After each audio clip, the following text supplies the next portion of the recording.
Ladies and gentlemen, good morning and welcome to Abbaye aux Dames for the 4th edition of the World Forum Normandy for Peace. I'm delighted to see you here, as I am every year, and this year we've had to defy COVID once again to talk about a topic we're all interested in on all 5 continents: peace, its future, and our future as well.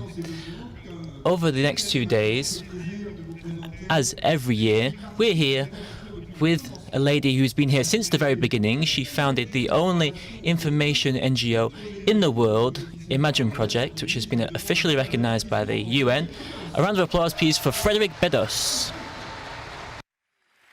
Merci beaucoup. Thank you very much. And allow me, please, to introduce my partner in crime, the Vice President of the Normandy region in charge of European international affairs, and he's also recently been put in charge of the outreach, the radiance of the Normandy region, which really represents his mission, and it shows what is unique about this region. It could be a world, we call it a world region, as Normandy is known all across the globe. A round of applause, please, for François-Xavier Priolo. So we're here at Abbaye aux Dames for the 4th edition of the World Forum Normandy for Peace. There's almost 1,000 people here with us this morning in the plenary room, and we've got lots of young people around in the park at the moment, just outside. So like last year, we're going to have to be careful with social distancing, but with the health pass this year, thanks to the health pass, we only have to wear the masks inside, not outside, and speakers can take masks off if they want whilst they are speaking. So you have the recommendations on the slides for social distancing. So we're going to have around 20 debates today. We've got the Village for Peace, we've got a library, we've got photo exhibits. Basically, you don't need to leave the site today. We've got food and drinks in many different places across the site. Thank you to everybody who's been able to make it to the site today. Thank you for being here. Delighted to have you with us. But we also have people watching us live online via YouTube and Facebook. On the screen, we have the information on how to join us online, and we also have the hashtag for the forum. So please share the message, share your comments on social media. And now what I would like to suggest is that we really get started, and to do this, let's have a look back at the key moments from last year's edition. Oh, time for a flashback. Of course, these days are about the most serious stakes of human existence: life, death, self-sacrifice, upheavals of natural balance, population displacements, infringements of human rights for men and women, and threats against democracy. See? Normandy for Peace is the event that is aimed at young generations.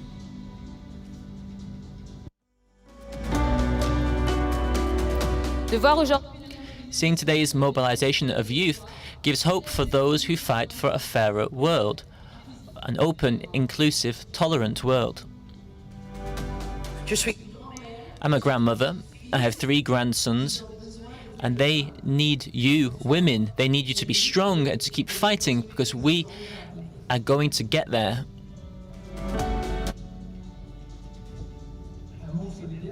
A world of solidarity is no longer an option. It's a condition for peace. We allowed everyone to watch the world without any filter, to find out about reality. We made war for ideologies, but what will it be when fundamental resources like farmland or water are in short supply?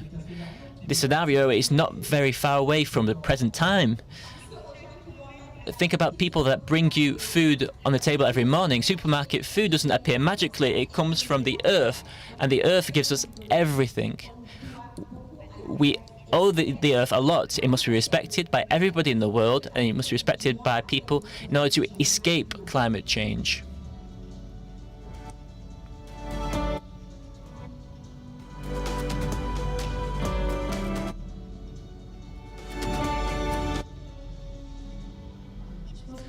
I think it is necessary that we think all together, listening to experts, jurists, ambassadors, politicians, in order to educate ourselves to build a better future.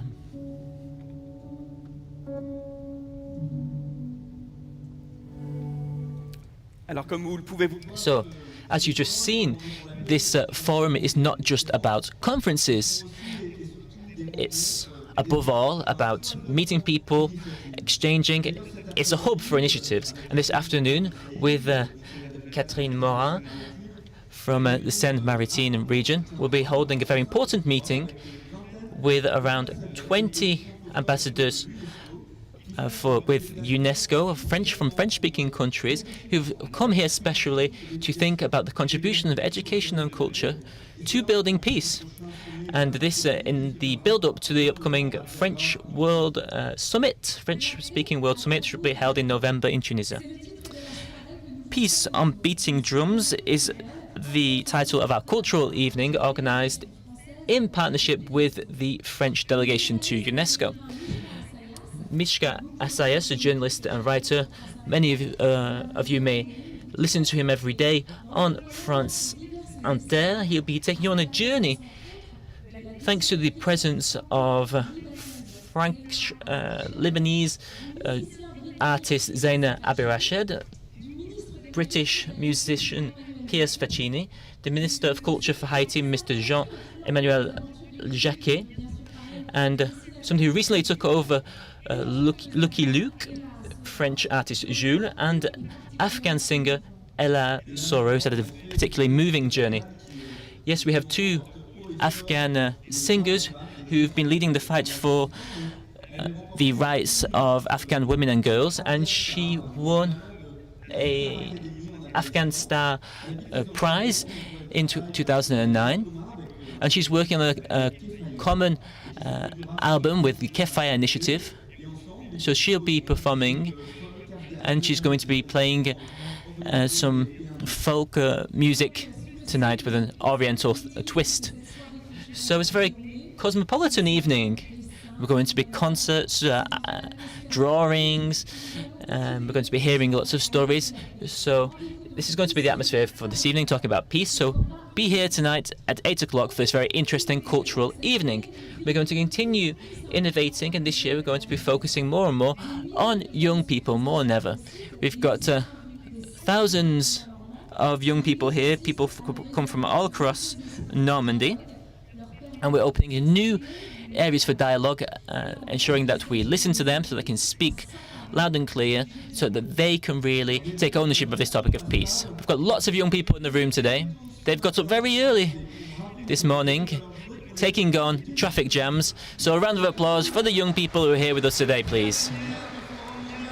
A round of applause for the young people here in the plenary room.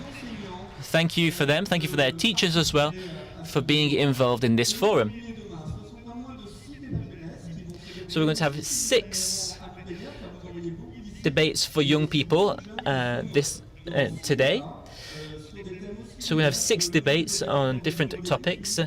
Can the UN still resolve conflicts? On the topic of the death penalty, the fight against racism and anti-Semitism, on freedom of speech, understanding the limits of freedom of speech, and also about the role of Europe in building peace, and as also, dear Frederic, a debate led by your NGO, Imagining Peace. Yes, I'm delighted to be involved in this because Project Imagine is very much present in schools from the youngest age right up to older students, and we're trying to raise awareness. This is via our program Imagine School.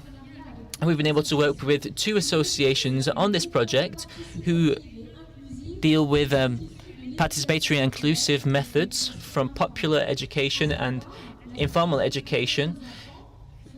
Demain nos enfants, Tomorrow Our Children, founded by Marthe Lemel and Les Francas de Normandy. So thanks to this, we're going to have a very lively debate with young people. These debates with young people are undergoing right now, have already started. Yes, talking to young people is the whole reason why we're here, why this forum exists. I think it was just over 2 years ago, in June 2019, four Nobel Peace Prize winners came here to Normandy, and they drew up the manifesto for our forum. You can find it on the site, and it's a manifesto to build a global and sustainable peace, because we want to promote youth more than ever. With Hervé Morin, the president of Normandy region, we thought it would be a strong message that the opening of this fourth edition would be embodied and led by young people. That's why Hervé Morin will be speaking tomorrow morning, and then two young people from Normandy will be reading out the manifesto.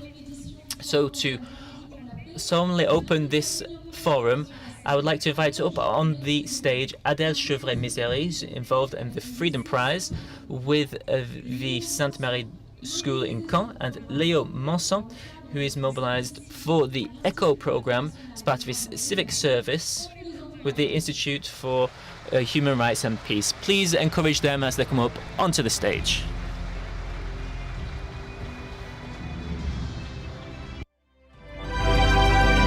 Bienvenue à vous. On vous laisse le pupitre. Over to you. Allons-nous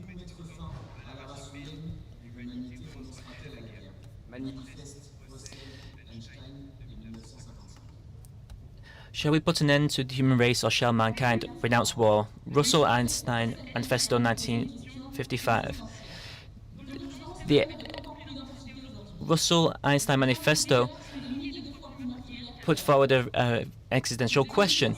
There are more and more nuclear weapons. Over 2,500 warheads are on a hair-trigger alert. Deadly pathogens may threaten life as we know it. With major powers preparing to deploy killer robots, we are on the edge of a black hole. The possibility of machines determining our fate is morally repugnant. Global military expenditure has doubled since the end of the Cold War. It is set to increase further, with plans to modernize existing weapons and develop new systems of destruction and decimation.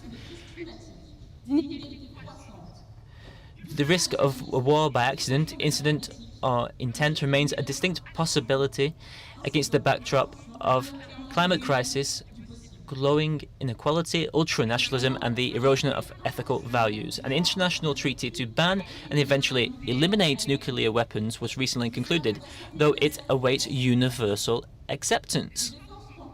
Efforts are underway to prohibit lethal autonomous weapons and bring the weaponization of genes and biotechnology within the purview of the Biological Weapons Convention. Despite these positive signs, we still face the risk of human extinction. The major powers oppose the new arms control initiatives. They are abandoning existing treaties. They are dragging their feet to reverse global warming and gross socio-economic inequality. Historical evidence shows that no empire lasts forever. The collapse of each and every strong nation in history is a testament to the naivety of the arrogant. Technology was much less advanced when earlier empires collapsed, killing millions but sparing the earth. War is not innate to human nature. It's a function of choice. Cooperation, much more than conflict, underpins evolution. Life became possible 2 billion years ago when cells learned to thrive together. Civilization came into existence 12,000 years ago when human beings learned to live together in communities. We can draw strength from the fact that the human spirit has shown resilience for millennia. It has bounced back after every crisis to create a better world. The world possesses a vast pool of wisdom. Time and again, we have proved ourselves capable of reason. We have banned mustard gas, blinding laser weapons, landmines, and cluster munitions. We must now make war implausible and gradually renounce it so that we can go ahead and solve the real problems such as poverty, climate change, and disease.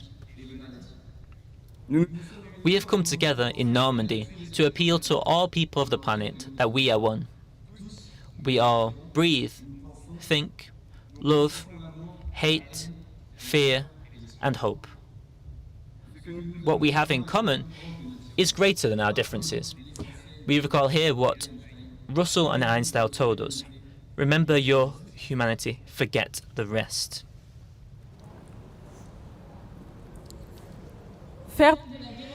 In order to render war implausible, establish sustainable peace, reconstruct ethical values, and harness our common humanity, we need a new global contract underpinned by a fresh approach to international security.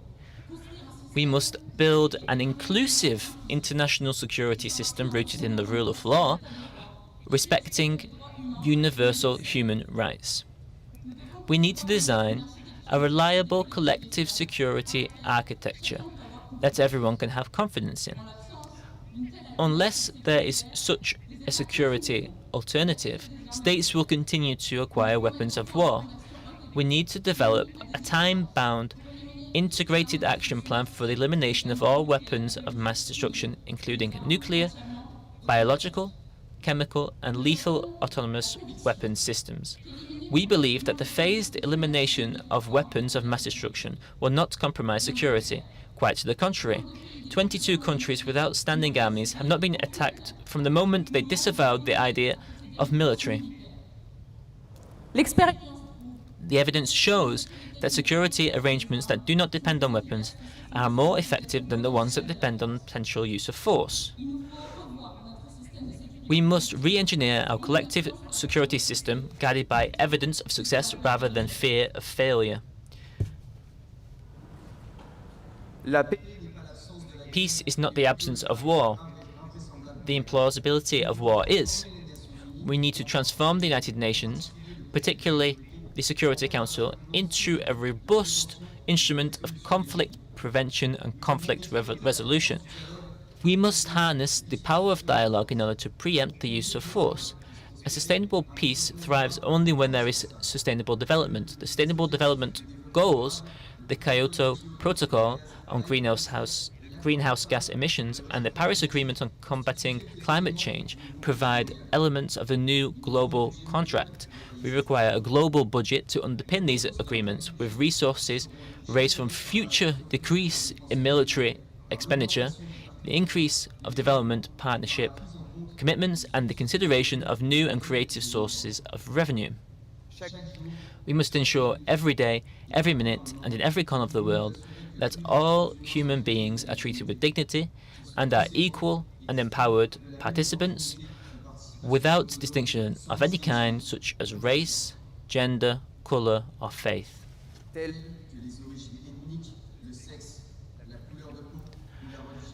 Our call for a universal, inclusive, rule-based collective security system, global budget for sustainable development, and the commitment to human dignity and human rights of all is enshrined in the core values of tolerance, trust, and cooperation. It is an appeal to ignite the spirit of Ubuntu, which means I am because we are. In the 17th century, John Donne reminded us, any man's death diminishes me because I am involved in mankind. We have a tendency to establish peace only after a prolonged, devastating war. The Treaty of Westphalia, the Final Act of Vienna, the League of Nations, the United Nations were all conceived after millions of young men lost their lives, families were ruined, and humanity was shamed. There will be no opportunity to negotiate a new peace agreement after next World War because there will be no negotiators, no people, no flowers, and no trees.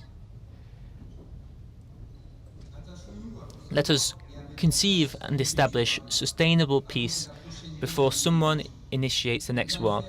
If we do not, we will be sleepwalking into collective suicide. If we do, we will have the possibility of achieving the apex of humanity and entering an era of summum bonum.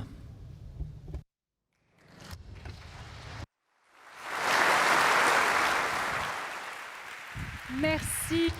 Thank you. Thank you so much, Adèle Chevret-Misery and Léo Monson. Thank you to you both. Thank you to you both. Frederick, the manifesto is available on each chair. In the plenary room, it is available on normandypolfp.fr website. The more signatories we have, the stronger the manifesto gets. So do not hesitate to go online, write your email address or write it down on the paper which was on your chair this morning. We will pick up the document and you will become part of the community of the Manifesto for Peace signatories for today, for the future. Thank you to our two students for reading the text. It is a powerful message. During the debates, we will keep working on the principles described in the manifesto. In this 2021 forum, we are going to continue thinking together about the theme we talked about in 2018. We talked about new wars, new peace. In 2019, we talked about peacemakers. It was the theme. In 2020, preventing conflicts. This year, we are going to discuss how to govern peace, the concept of world peace and global security. And at the heart of this thought process, of course, the United Nations. Antonio Guterres is now going to tell us the main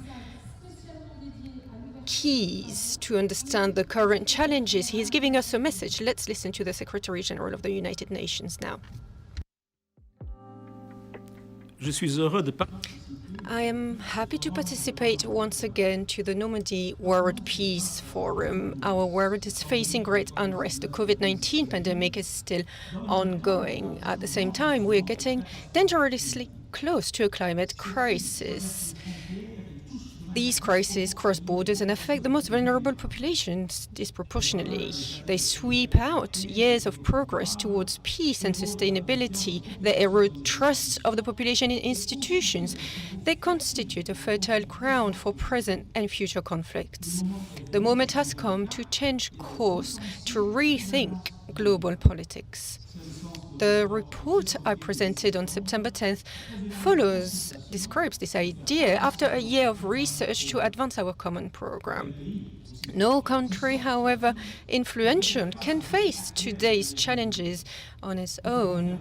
We must come together in solidarity. We must place our youth, our young people, and the future generations at the heart of our efforts.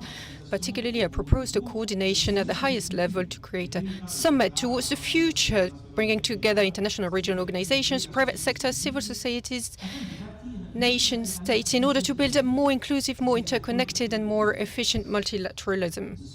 The summit must construct a new peace program, a more global view of security, aiming at reducing the strategic risks regarding nuclear weapons, cyber war, and autonomous lethal weapons, reinforcing the projection of future risks and rethinking the responses to all forms of violence, investing in the prevention and consolidation of peace by targeting the deep-seated causes of conflict, increasing the support towards regional initiatives most likely to fill critical gaps in the global structure of peace and security.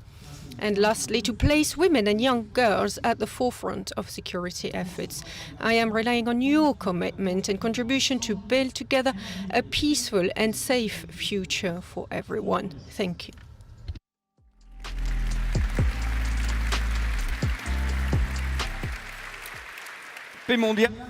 World peace, global security, how to govern peace. This is the theme this year.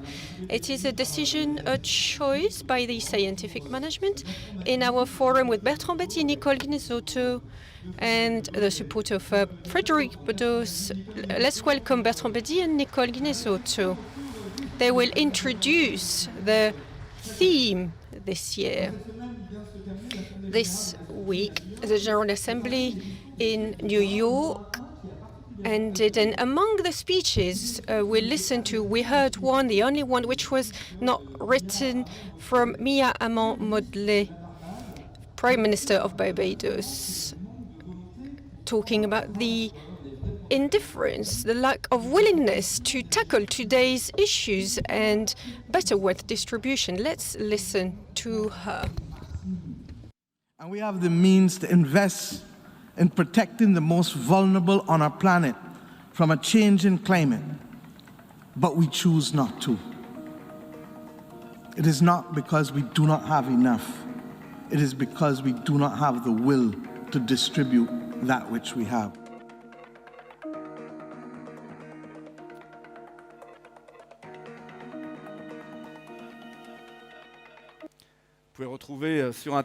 You can watch the full speech online. It was so interesting. Her words echo the topic in our forum. And we will discuss this topic through a few questions. This morning we will discuss why is peace eluding us. Tomorrow we will discuss how can we govern peace. Let's welcome a professor in Sciences Po School, one of the leading experts in international relations, who will introduce the theme this morning, Bertrand Badi. Welcome to the stage.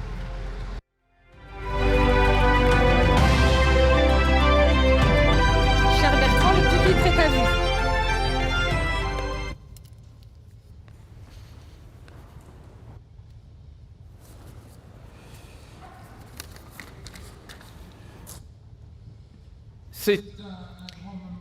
This is a great honor for me personally to be here today. I know for us all to come together here to talk about peace in a new way, in a different way, is a privilege. What do I mean talking about peace in a different way? I mean it is time to look ahead.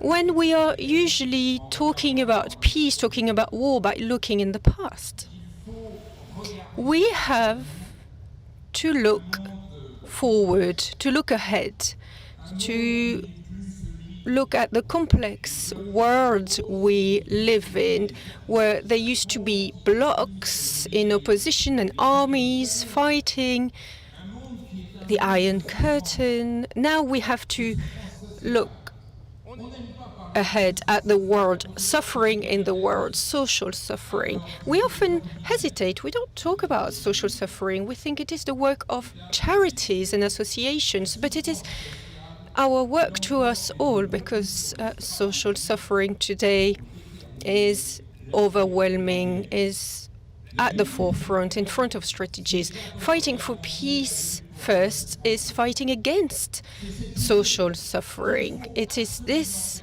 idea we have to embrace to make progress, to move forward. We have to understand that the world has changed. We are not living in yesterday's world. We are not in a simple, simplified world where there used to be states living side by side, armies, soldiers fighting.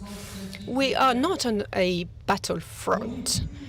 We are not in a world where we see wars, battles. This world is in the past, where the stronger will win, where the strong ones win over weak ones.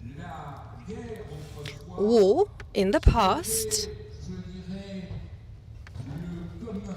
was the common element, the common factor in international relations. This is how we used to define international relations. We used to define war, but we didn't know how to define peace. Peace is no war, situation of no wars. The peace used to be this standstill moment between wars, the only way to solve state relations. So war, in a way, we used to say that we needed war. It was functional. Yesterday's world was living from war to war.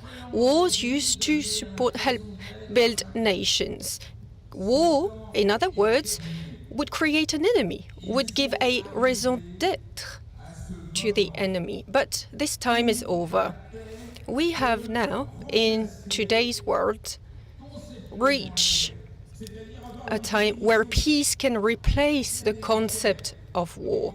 We need a definition, the definition of peace, not say peace is times without war. In order to define peace, we need to examine today's world. The world we live in is the world where powers are changing. Power is changing. I believe we don't identify that. Today, we used to measure power, the power of nations and states by measuring their military power, their weapons, their armed forces. However, since the Second World War, power is an economic phenomenon, technological, cultural, social phenomenon. It is a complex phenomenon, interdependent phenomenon. In the past, power used to be measured by looking at resources in countries and states. However, today we need to measure power not by measuring resources, what a country could accumulate, but looking at capabilities. How can this country support and manage the world we live in? Ladies and gentlemen, power today is powerless. Today we are not winning wars anymore. Wars are won by the ones that used to be considered the weaker ones. Powers are failing. We have seen decolonization, the war in Saigon, in Kabul, in Baghdad, in Yemen, in Somalia, in Sahel. We have witnessed powers being powerless. This is a determining factor. And what is even more surprising, today we can see threats emerging which are actually separate from powers. Lethal threats today are not the powerful neighbors. It would be rather food security, food insecurity. 10 million deaths per year are due to food insecurity. The World Health Organization tells us 8 million deaths per year is the number we need to focus on. Health insecurity? Do I need to give you figures? These threats emerge, but they are not threats posed by a player, by an enemy, but they are emerging from the system, the whole system. This is really what needs to be at the center of our discussions. These threats are killing people twice, I would say. Famine, climate change, viruses are killing people, and I am saying that they are killing twice because they are generating new conflicts, new forms of conflicts. Wars today are not interstate wars anymore. You have noticed that now conflicts are internal to states, emerging from not the thought of who is the enemy, who is our enemy, but they're emerging because of the inequality in societies, social suffering,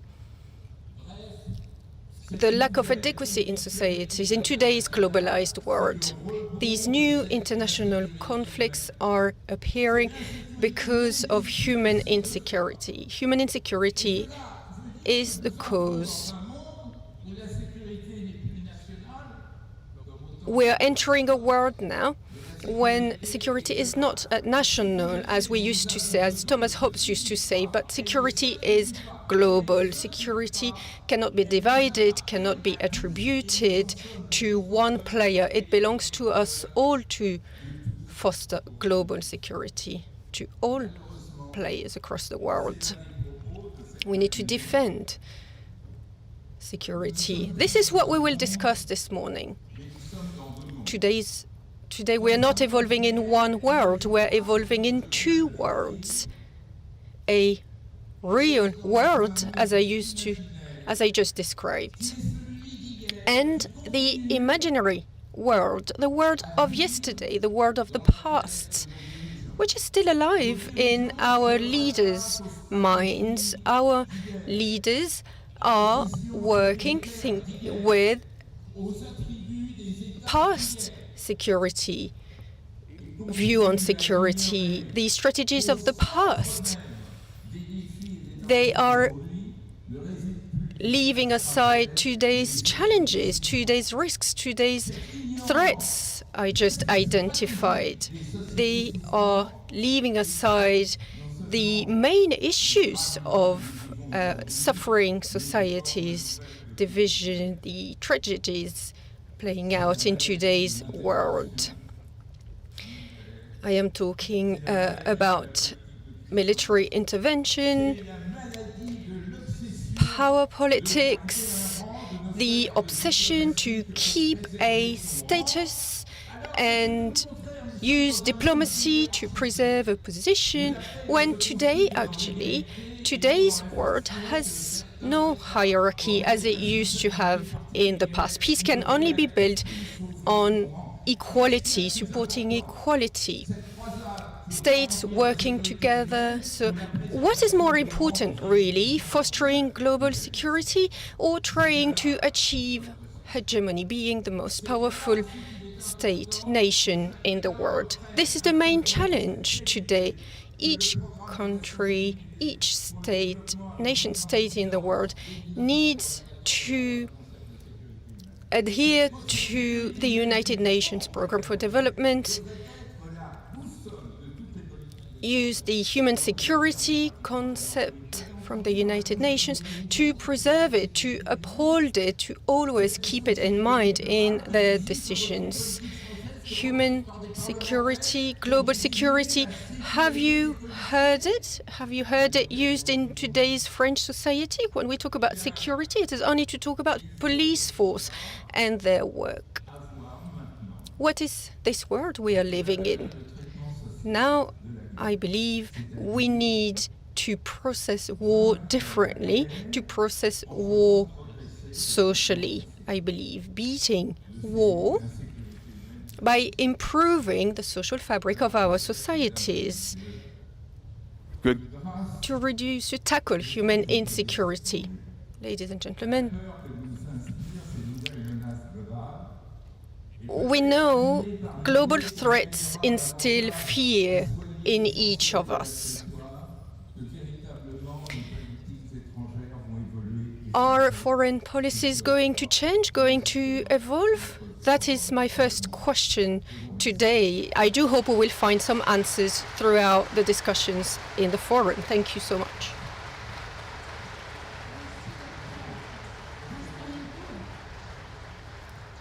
Thank you, Bertrand. Thank you so much for this introduction, this lively introduction. Thank you so much for presenting today's debate, today's discussion, for introducing the theme of the forum. And here, let's present Bertrand Bady's latest book, Globalized Powers Rethinking International Security. Bertrand Bady will be available to sign his book at the Librairie Éphémère, the library in the arena here behind us, starting at 12:45 today. So today the plenary session will be about three topics, three issues. First, peace is in danger and we are looking elsewhere. Second, the resistance of the old world. And lastly, we will talk about the challenges of a new governance of peace. You can see we have a lot we are going to cover. Of course, we will not be able to cover all of these topics in just 1 hour, couple of hours, and that's why our partner West France newspaper has a space in the village. It is called the Studio Agora West France to continue talking about these issues. So right now, to start the discussion on the 3 focus themes. Let's welcome Gérard Leclerc.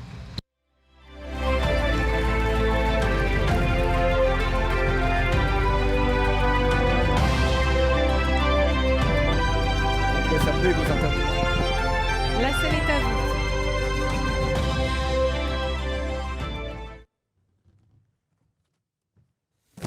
Bonjour à tous. Good morning, everybody. As my colleagues just said, there are going to be 3 focuses today to go through this topic with this overall question of why does peace elude us. So the first part is going to be a bit more of a diagnosis of whether peace is a danger and are we looking elsewhere. We'll be hearing from the Director General of the WHO, somebody who has been very much at the forefront of the news after 2 years of COVID. So we'll be hearing from Tedros Adhanom Ghebreyesus, and then we'll also be hearing from Pedro Conceição, Director of the UNDP, and Pascal Lamy, President of the Paris Forum on Peace, is here with us. We'll be hearing from him. And then Edouard Matoko, Assistant Director General for Priority Africa and External Relations of UNESCO. Then we're moving on to the resistance of the old world with Jean-Delviel Lévy. Bertrand Badi will still be with us, of course. And then we're on to the third part, new governance of peace, looking forward to the future. Jean-Hervé Lorenzi, Sylvie Brunel, and Jean-Louis Gagorin. So we have people with us here in the room, but we also have videos. We have Pascal Lamy, President of the Paris Forum on Peace, a former Director General of the World Trade Organization, and we have Firmin Edouard Matoko. Please come up onto the stage. Round of applause, please.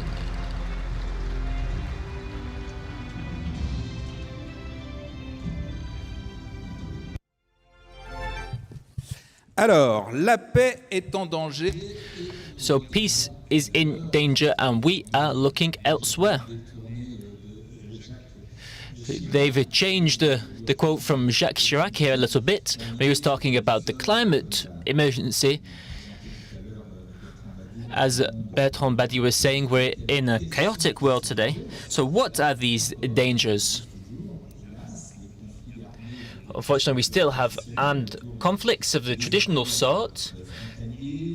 Despite the agreements we have, there is geographic tensions. There's also new forms of conflicts. I'm not sure if they're that new, but still. There's tensions regarding poverty, famine, questions regarding the environment, the health issues, and we have political rivals, economic rivals, cultural rivals, and also in the background there's also been a rise of nationalism in recent times. To introduce this topic then, we are beginning to overcome an unprecedented situation with COVID. We're not yet out of this situation because many countries are still very much struggling with COVID, of course, but we also have via video the Director General of the WHO. Let's listen to his video.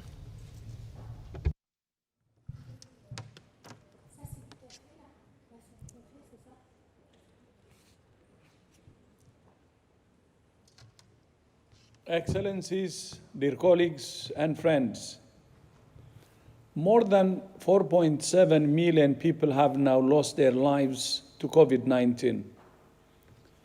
The most vulnerable are the hardest hit. Sadly, this is not a new trend. 70% of disease outbreaks that WHO responds to take place in fragile, conflict-affected, disaster-prone, and vulnerable settings. But there is a way out of this vicious cycle. Health can be a bridge to peace, which is why WHO's Health and Peace Initiative is working in many countries to build equity and trust by engaging communities in an inclusive and conflict-sensitive way. Around the world, WHO is supporting countries to build resilient and inclusive health systems based on strong primary health care with universal health coverage as the goal. The pandemic has also underscored the need for international cooperation and strong multilateralism. That's why many world leaders have now embraced the idea of a legally binding international agreement on pandemic preparedness and response to foster greater sharing, trust, and accountability. In an era when the forces of division and isolationism are tearing at the fabric of global health security, the pandemic is teaching us that there is no health without peace and no peace without health. I thank you. Merci beaucoup.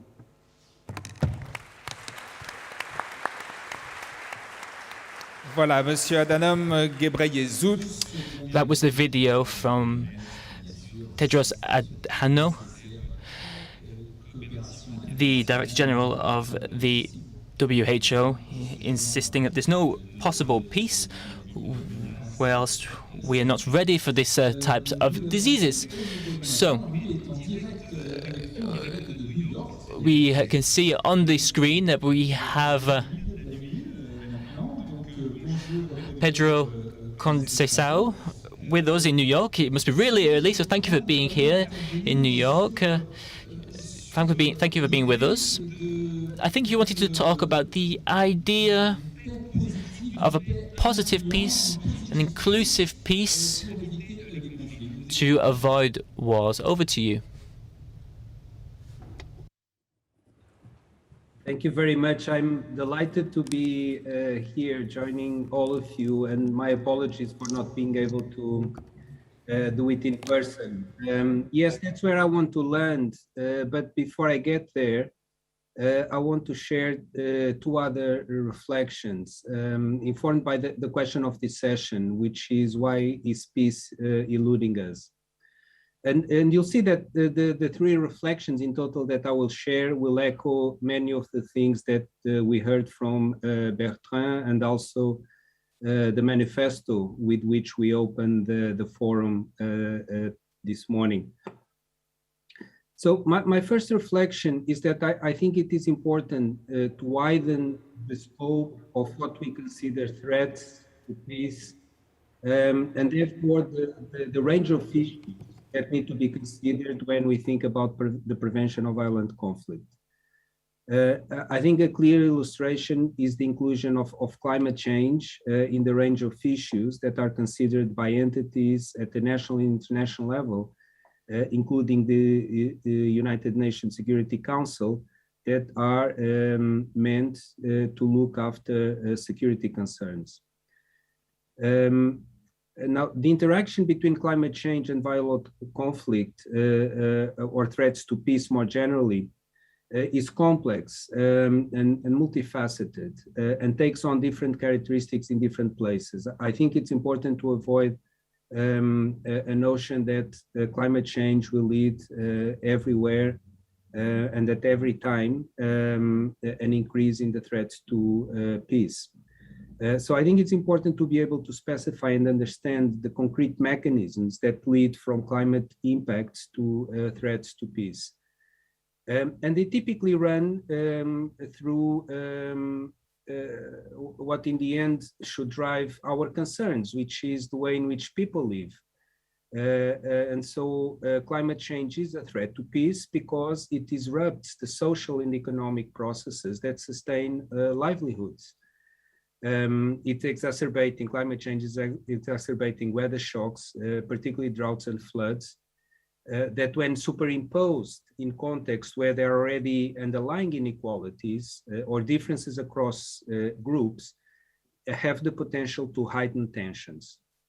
So I'll just give an example. This is very well documented in regions such as the Sahel or the Horn of Africa, where we see how the interaction between stressed ecosystems when subjected to shocks such as droughts that are exacerbated by climate change are disrupting livelihoods and contributing therefore to the increase of these tensions between communities that were already divided by a range of factors, and sometimes these tensions turn violent.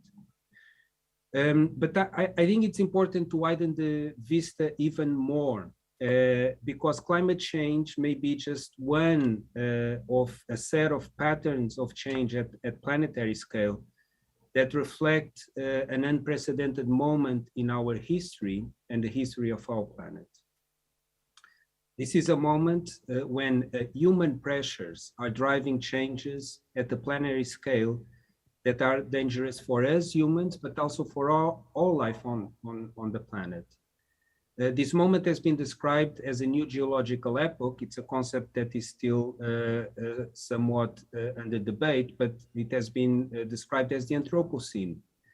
And it brings with it an unprecedented set of risks, and COVID-19 may very well illustrate, along with climate change, the kind of risks that we confront. We still don't know fully the origin of the virus that causes COVID-19. It's likely that is an example of a virus that jumped from animals to humans, but we do know that the frequency of these so-called zoonotic diseases that have origin on the animal world, natural world, has increased. And it has increased as a result of these planetary pressures that are linked to pressures on biodiversity, for instance. And this was the topic of our 2020 Human Development Report that considered the goal of expanding human development as we go deeper into this new context of the Anthropocene.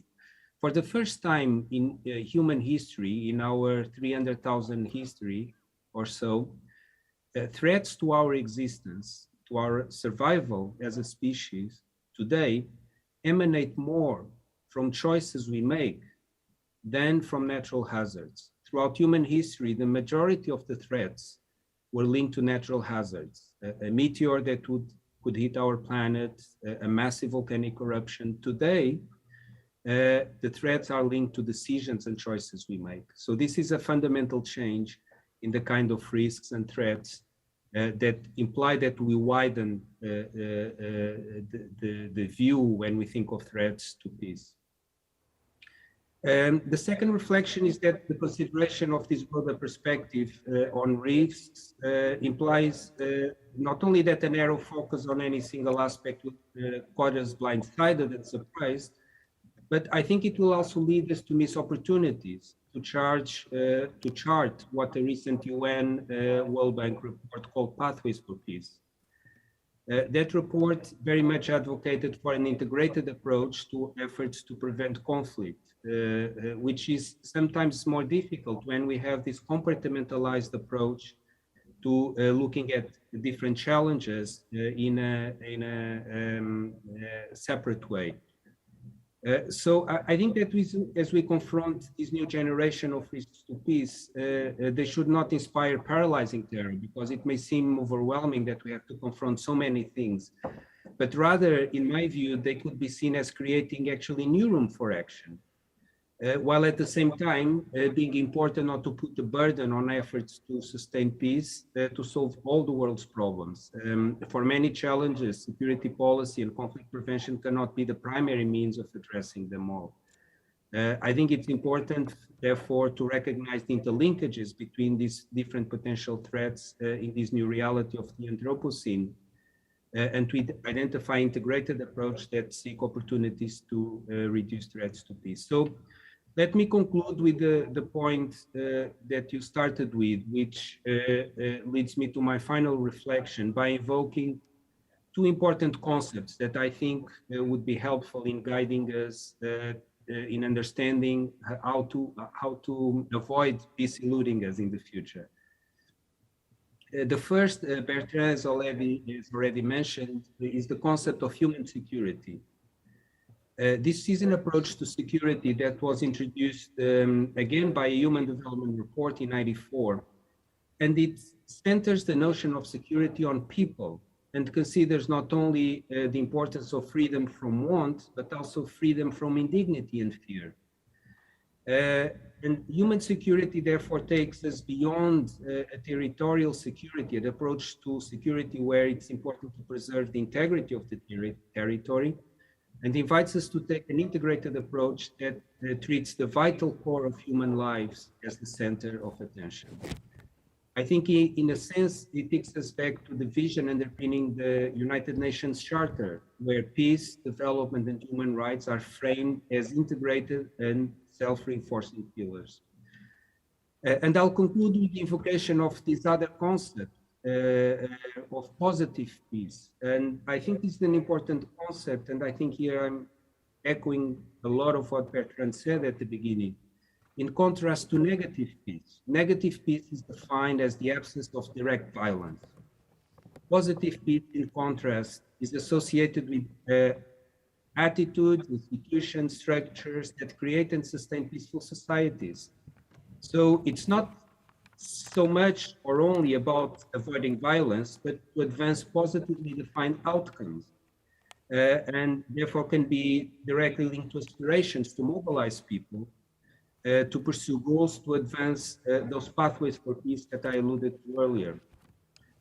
And I think we do have a statement of the goals that we aspire to reach collectively: the 2030 Agenda for Sustainable Development, the Paris Agreement, the Sustainable Development Goals. So in the end, I think contributing to their achievement under this framing of positive peace and informed by human security may very well be our best shot at ensuring that peace no longer eludes us. Thank you. Merci. Pedro Conceição. Thank you, Pedro Conceição, Director of the UNDP, the United Nations Development Programme. As Bertrand said, Bertrand, I think this overlaps with what you said. Yes, I wanted to send a warm message of thanks to all the different institutions and UN agencies who work often in silence, and often they're faced with scandalous indifference to their work to secure peace. The WHO has done great work. Some people mocked the WHO. Do not forget that it's thanks to WHO that we were able to eradicate smallpox in Africa, for example. So it's really important that young people here hear this message. It was really difficult to bring health into the multilateral system. When the Office for Public Hygiene was created in the 50s, Woodrow Wilson wanted this to stay outside of the League of Nations, and the WHO was only being able to become part of the UN with a lack of competencies. So I think really we should really send out a warm message to the UNDP, who does great work, to the WHO, to PAM, to FAO, to the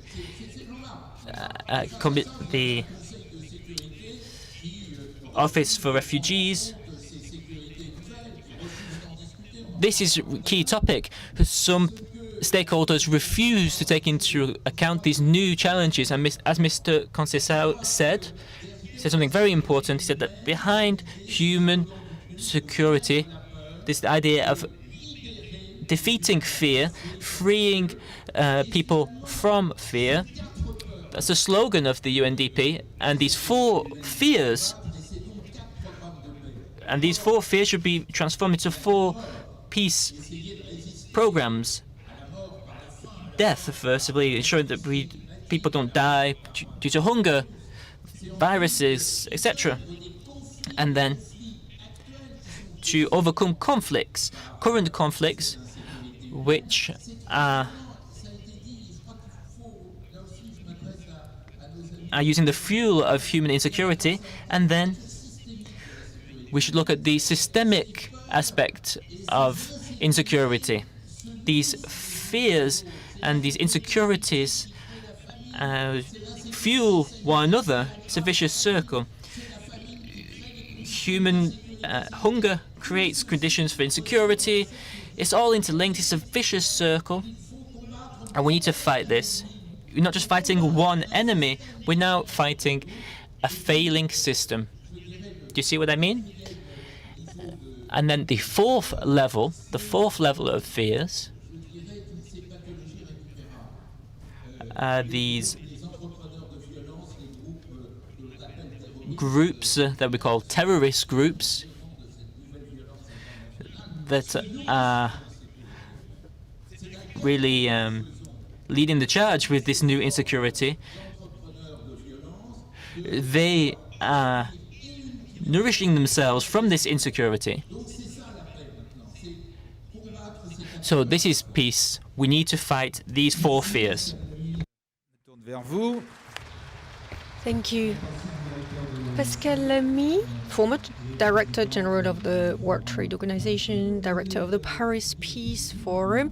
You published an article in West France paper where you describe the post-COVID world, a fractured world, and you say it will be a more divided, tense, complex world between northern countries, southern countries, between east and west. This is not a very optimistic view.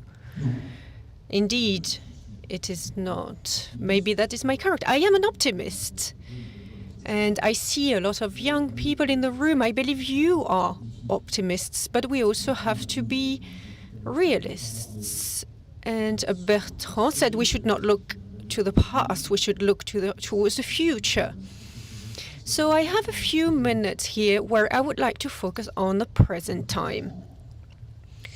Present time, as in 3 words Mia Motley said, we saw the First Minister in Barbados said, a great lady, she's a friend of mine, she said in 3 words, I am just interpreting, paraphrasing the words here, she said the main number 1 threat to peace in the world today is vaccine apartheid. Not yesterday. We're not talking about yesterday, tomorrow. We are talking about today. The world is falling apart. Dividing the world between the people with the nations with 70% of the population vaccinated and the nation states with 7%, less than 7% of vaccinated population, 7% to 70%. That is a 1-to-10 ratio. It stems from the fact that the vaccines are produced in the north, are used in the north, are stored in the north, and we have stockpiled vaccines in the north. Let's be honest, for reasons we all understand, which is the fear of a new wave, needing a 3rd injection, etc. And the south is waiting. Countries in the south are waiting. So, of course, we have put together an initiative, COVAX, which has allowed to bring vaccines to certain areas of the world. And the other areas of the world, we have said, well, you need to wait. You need to wait until we have even more stock of vaccines. We may be able to provide some. The European Union, of course, has tried to help, has worked on it, and President Biden has promised 500 million doses from the United States. 500 million doses, looking at how many are... Looking at the gap, you all understand. I would like to talk about the problem here, which is fear.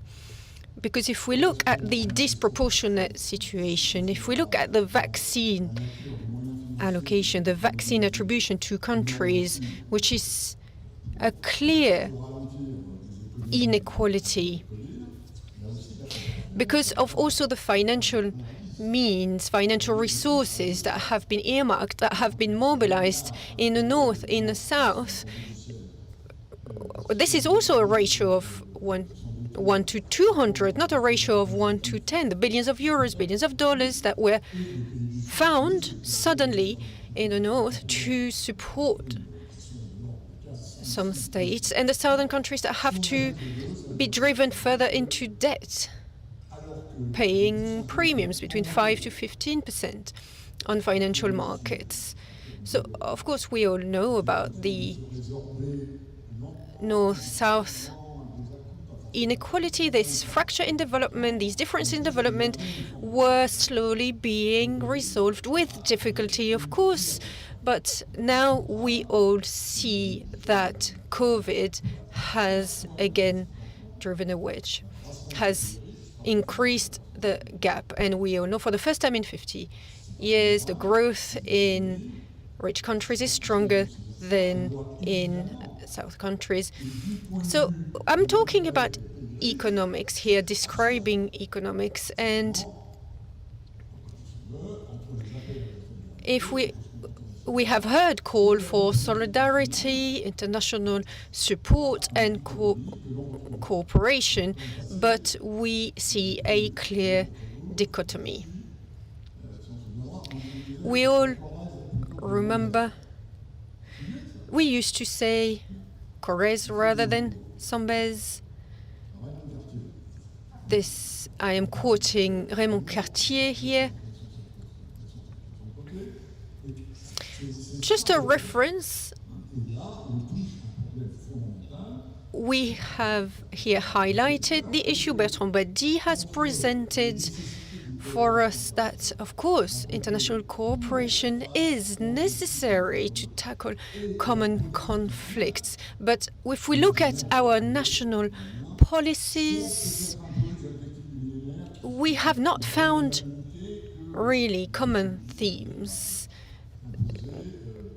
consistent approach,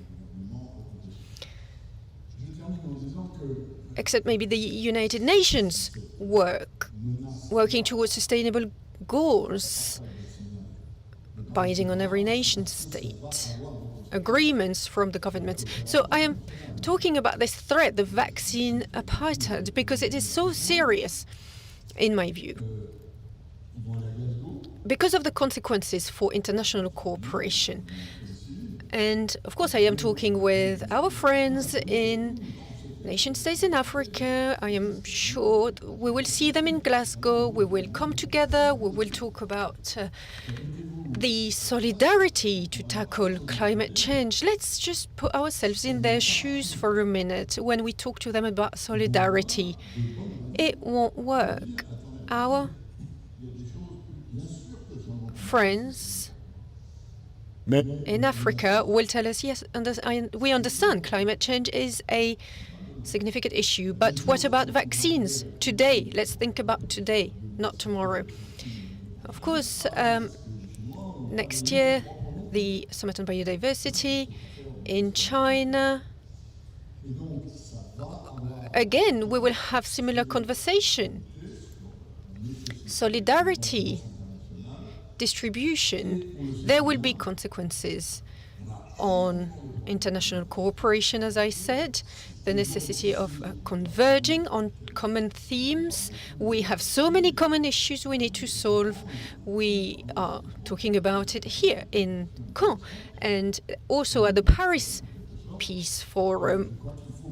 We discuss these issues. We have now to understand what the consequences will be on climate, on international cooperation in the coming years. Because if everything I presented today is going to come true, I believe in order to improve peace in the world today, we need to improve vaccine distribution in the world. Thank you. Thank you, Edouard. Matuko, Assistant Director General of the Africa Department at UNESCO. We are discussing the theme peace is in danger, and we are looking elsewhere. Where are we looking then? What do we not see And what is UNESCO doing to support fostering peace? Hello. Good morning, everyone. Good morning. I would like to welcome young people, youth in the room and connected online, and everybody who may be listening in other regions of the world, or the young people. Back in the 80s, you were promised a better world. I remember the letter to future generations published by the United Nations under the aegis of Kofi Annan at the time, talking about peace for young people. Thank you for your presentation, Bertrand Badi, Pedro Conceição. Thank you. I believe the message read by the two students, the manifesto, I do not need to comment. We know peace is our concern to us all, but how to foster peace, how to build peace. So I am representing an organization, UNESCO, part of other organizations built after the Second World War to contribute to building peace. It is in the UN Charter, in UNESCO Constitution. I will come back to UNESCO's mission. I will be using a number of acronyms and potential internal jargon, but I would invite you, young people in the room and online, go to our websites, the different organizations, to see and understand what it is we do. But I would say today we have talked about absence of war, peace being absence of war. Of course, as Bertrand Badi said, today we have to see the persistence of inequality as being the bigger issue. We see 900 million people, illiterate people throughout the world, especially young people, girls and women, millions of children suffering from malnutrition, migrants we see in Paris and elsewhere. These are the worst persisting facts today to absence of peace. Of course, the new threats we are talking about, climate change, environment, these are the concepts and names we're giving, rather than absence of war. And as the Pope said, peace is a fundamental notion, the new name we give to development. I will get back to that. Where should we be looking? I will answer your question. We said we are looking elsewhere. Where are we looking? We need to be looking to the right direction. Beyond facts, today we have to think about building peace in our minds, in our mindsets. And the UNESCO Charter, in the first sentence, it does say that it is, since wars begin in the minds of men, it is in the minds of men that the defense, men and women, that the defenses of peace must be constructed. This is what UNESCO's founding fathers and mothers had in mind. So where should we be looking? We need to look towards young people, women, girls. We have to look at education. We need educational programs, and I am thinking about the Imagine project, these teaching programs, pedagogical programs, which would train people from a young age to understand the concept of human rights, democracy, looking at culture, cultural expression, cultural diversity, to acknowledge this cultural wealth which contributes to peace. And I wanted to mention a number of programs before we continue the discussion on possibly different topics. I wanted to say that UNESCO is working in Mosul, for example. We are working on building dialogue, this intercultural mindset in the region. We are working in Latin America. We know the mix between autochthone, indigenous population, the different cultures. We have transcultures projects, not to try and dampen the differences, but to try and build harmony between the cultures and highlight these beautiful communities and cultures. We know in Africa, initiatives were launched by Boutros Ghali after the conflicts in the 90s. We have talked about the interstate conflicts in the past, which are often now intrastate conflicts or inter-ethnic conflicts. So this is where we need to be looking at the peace builders. I am thinking about these peace builders, and Denis Mukwege is somebody I am looking at as a peace builder. So who needs to be building peace? It is us, it is men, it is women, it is young people. Thank you. Firmin Edouard Matoko, thank you so much. Bertrand Badi, we have heard 2 presentations. Any thoughts, any reflections? We seem to highlight here that something here is not working. How would you define it? And what should we do? What could be the solutions? Bertrand Badi, so many things we need to keep in mind. I can see we are making progress in this discussion. Pascal Lamy, you mentioned this contradiction in today's world between rationalizing in the short term and rationalizing in the mid to long term. In the short term, nation states prioritize their own nation. And it seems like they don't realize that in the midterm, this self-supporting view actually plays against nations.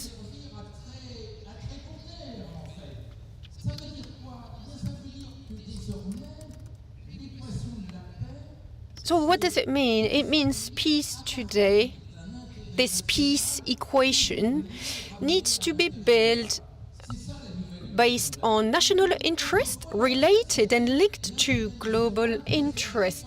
We know in the past it used to be national interest has to be defended from an enemy, against an enemy, but today national interest can only be defended and preserved looking at global interest. It's making us rethink completely our politics, our global politics, our national policies and foreign policy. This national interest concept is changing in its meaning. And second element, which is related to the first, the time frame, world time frame is changing. International relations used to work on very short term. This nation states competition used to be immediate, used to be short term. But today we can see international relations need to be understood taking the long view, looking at potential consequences, looking at retroactive effects. This is what I mentioned earlier, world time frame. The notion of time is changing, is dilating or inflating. And that is why I am saying we need to look at least in the midterm rather than learn lessons in the short term. Pascal Lamy did say we do not today look at national interests in relation to global security. I believe he is right, but I see 2 things that bring me hope. It is paradoxical, but first I want to mention fear. We know when we are fearful, that is when we can look at national interest with a global view. This is how and why the League of Nations was created, the United Nations, because we lived in fear at the time and had to be creative. Maybe the COVID did not build enough fear in our minds.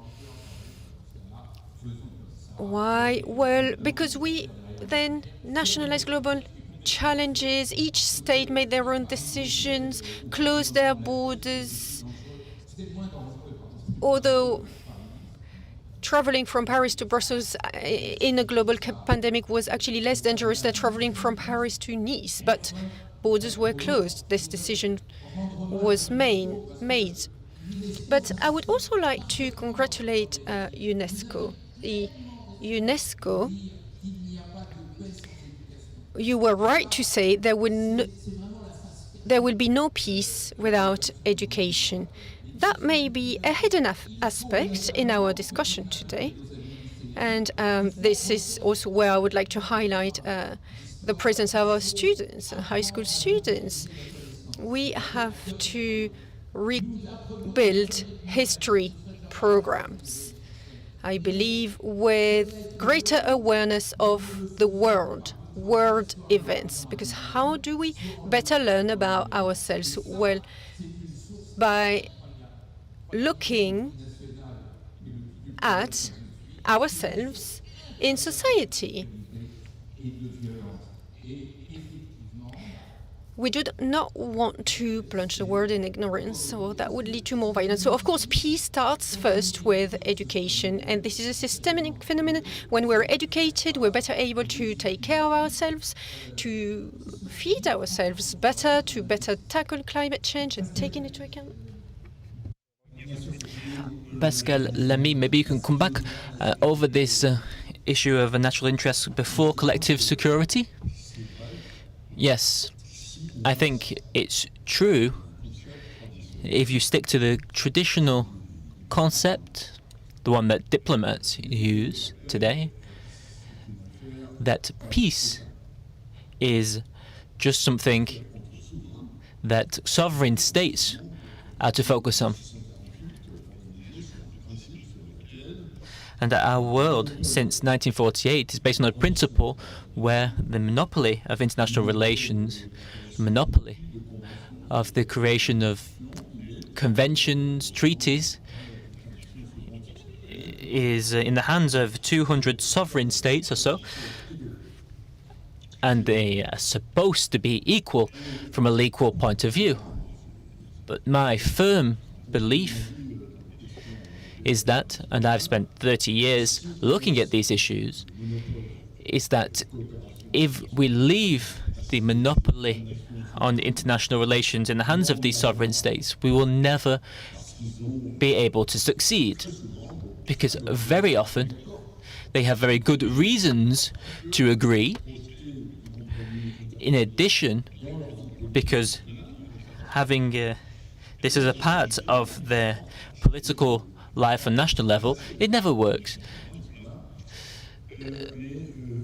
So what happens is that they're in these meeting rooms,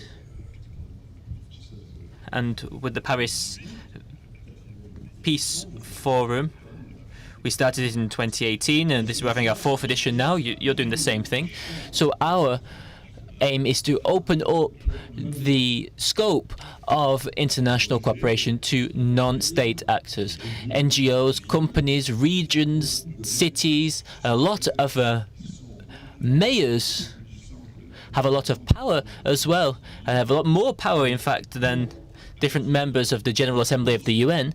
So what we're trying to do is work with them to build coalitions on specific topics where we really need to make progress, because when we talk to young people, entrepreneurs, scientists, academics, these are people who do not really work in politics in itself, but they really want to make a difference. They know they're not going to be able to change the world overnight, but then if they make a small step, somebody else will make a small step as well. So if we work like this, we can have hope. There is fear, yes. What I've noticed at the Paris Peace Forum is that people have an idealistic vision on these major topics. It's kind of what NGOs do as well, but a lot of businesses has also understood that poverty and climate are very important topics, and shareholders, employees, customers are going to change their views in the future. So I think we need to look to the future in this manner and consider that the diplomatic corridor is just one option, but there are other corridors in this path to peace, and we need to use them. Other paths to peace, interesting. Thank you. Now we'll come to the end of this first roundtable session. Just a quick word to end, Mr. Matoko. Yes, just to conclude, I would say there's two other dimensions to take into account. First of all, scientific knowledge. With COVID-19, we call this open science at UNESCO, and the discrimination with new technologies and artificial intelligence. And with regards to COVID, it's not just about access to vaccines. There are other hygiene issues here.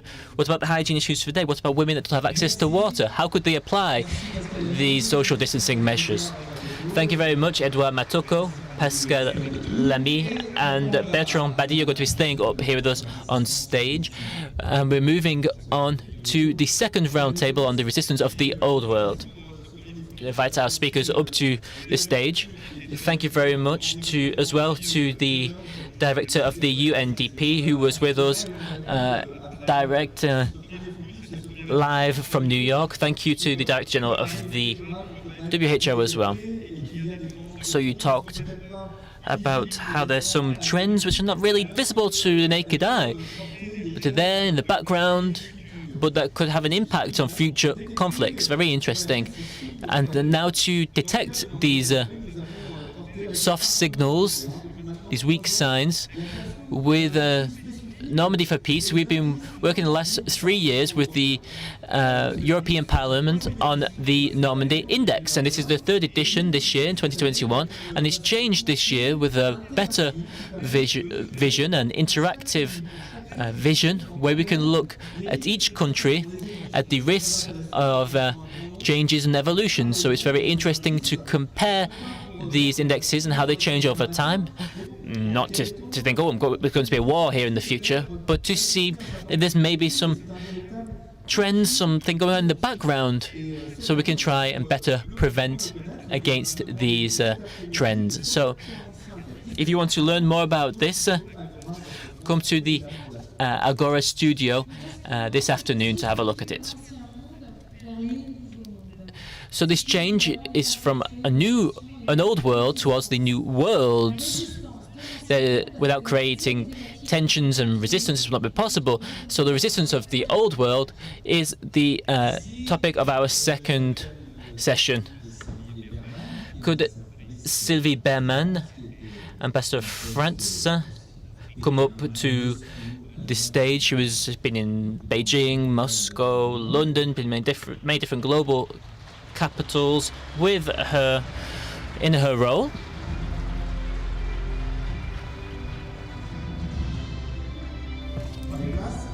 Yes, please take a seat.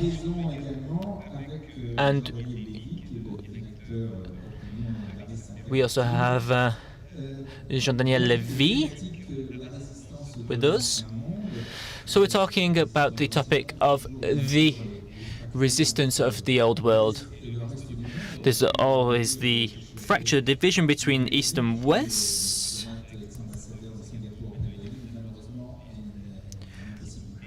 We were meant to have another speaker with us today who was unable to make it. But the resistance of the old world is related to the difficulties, the lack of power of international structures, the UN as well, and also when democracy and diplomacy breaks down. But it can also be about indifference, a lack of interest in Western societies, especially in France, faced with these major challenges on the international level. So we'll be asking Jean-Daniel Lévy about this in a moment. Sylvie Berman, first of all, what's your vision of this resistance of the old world? You've had a lot of experience in diplomacy, so how would you describe the world of today compared to the 1980s, 1990s, the Cold War, where we thought we're going towards a world where democracy was going to take control everywhere across the globe, and that would be easier for us to solve different conflicts. So what's the current situation? And how can you explain the current blockages, breakdowns in diplomacy and with international structures? Thank you very much. When I looked at the title of this session, I thought of what is the old world. I thought back from when I was at school and people, they talked about the old world. The old world is behind us.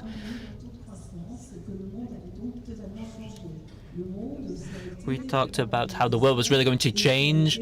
We talked about globalization, research into growth rates, things like that. So there are going to be changes in the future, but we had changes as well with the rise of China.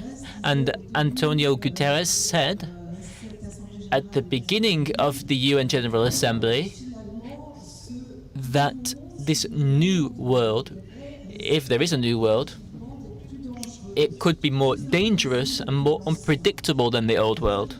And he was really referring to the Cold War, and I knew the Cold War because I was working in the Soviet Union towards the end of the Cold War.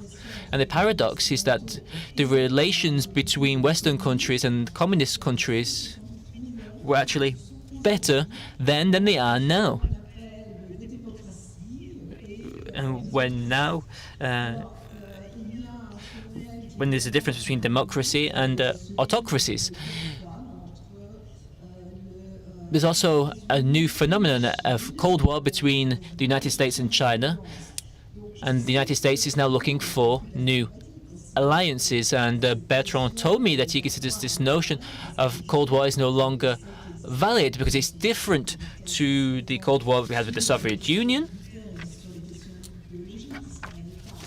And it's linked to ideological issues as well, because there was no economic independence at the time. And we talked about potential changes. You talked about the fall of communism and people talking about the possibility of an end of a world, a victory of democracy would come in, but that's not necessarily what happened. So why am I talking about a Cold War today? Because in reality, what we have today is a different type of Cold War, a multi-dimensional Cold War. There's been a trade aspect to it, but there's always been trade wars. They're more friendly types of war, if I could say so. But from a diplomatic point of view, there's also been tensions, there's technological conflicts, and there has been a breakdown. The US has led an embargo against China, and they're not just trying to stop Chinese companies from having access to US tools, but they're also blackmailing countries in a way to ban Chinese technology. And this is why the UK had to change its stance as well. So this technological aspect, which is quite clear, but there's also been an ideological dimension to this. And this defense of democracy is very difficult to define because certain countries have been against China, but they're not really against China. You might think that they're alone because they don't have any alliances, whereas the US, I was only thinking about alliances with the US at the forefront, such as with NATO and the alliance that was recently signed. The AUKUS alliance against China, which was an alliance based around nuclear submarines. So, on the Chinese side of things, there's not really any true alliances, but they've got much closer to Russia in recent years. these two countries in the past had a lack of trust, but the relations have never been so good between them. Never been so good since the period of Catherine of Russia. But now they have a partnership in military and space affairs, but also China with its Silk Road and partnership initiative. They are launching cooperation with Eastern countries, African countries, and the Silk Road initiative will have an impact on an economic front. But what we see at the UN is that the people who win things are often people who are supported by China and not by the Western world. And just a quick moment to talk about China and the Security Council. The Security Council of the UN no longer works for many reasons. First of all, because their national positions for the US is absolutely out of the question to talk about the Middle East at the Security Council, because they systematically support Israel. It's an area of the world, of course, where peace doesn't exist, but then on the Chinese and Russian side of things, they do not want to talk about Syria, Libya, or various other topics. And the other reason is that the Security Council no longer reflects the reality of the current world, because its makeup was decided in 1945, and I think people have hope to change the makeup of the Security Council. Several countries are candidates. There was the G4 initiative, and they've reserved a space for 2 African countries, but the Africans cannot choose. They're struggling to choose the 2 countries that will be there. So these are major issues, and national selfishness has not disappeared. Yes, there are global conflicts which we must work on together. We've talked about climate change, we've talked about vaccination already here today. But at the same time, national interests have not disappeared, and I don't think they will disappear in the future either. So what you're saying is that in a more and more open world, a more globalized world, national selfishness and nationalisms are more and more present, and they're actually an obstacle to global solutions. Yes, it's a paradox. More global the challenges, the more inward-looking countries become. And the COVID has been an example of this. So you can think of China, which is going to be closed until next year. Another example would be Australia. Talk about zero COVID. And in the name of zero COVID, they've completely closed their borders. So yes, I think we will have a more globalized solution only when the crisis has really almost passed. So you talked about national selfishness, and maybe we'll continue this idea with Jean-Daniel Levy. Hi, Jean-Daniel Levy. Thank you for being here with us. You're in Paris. You're here by video link.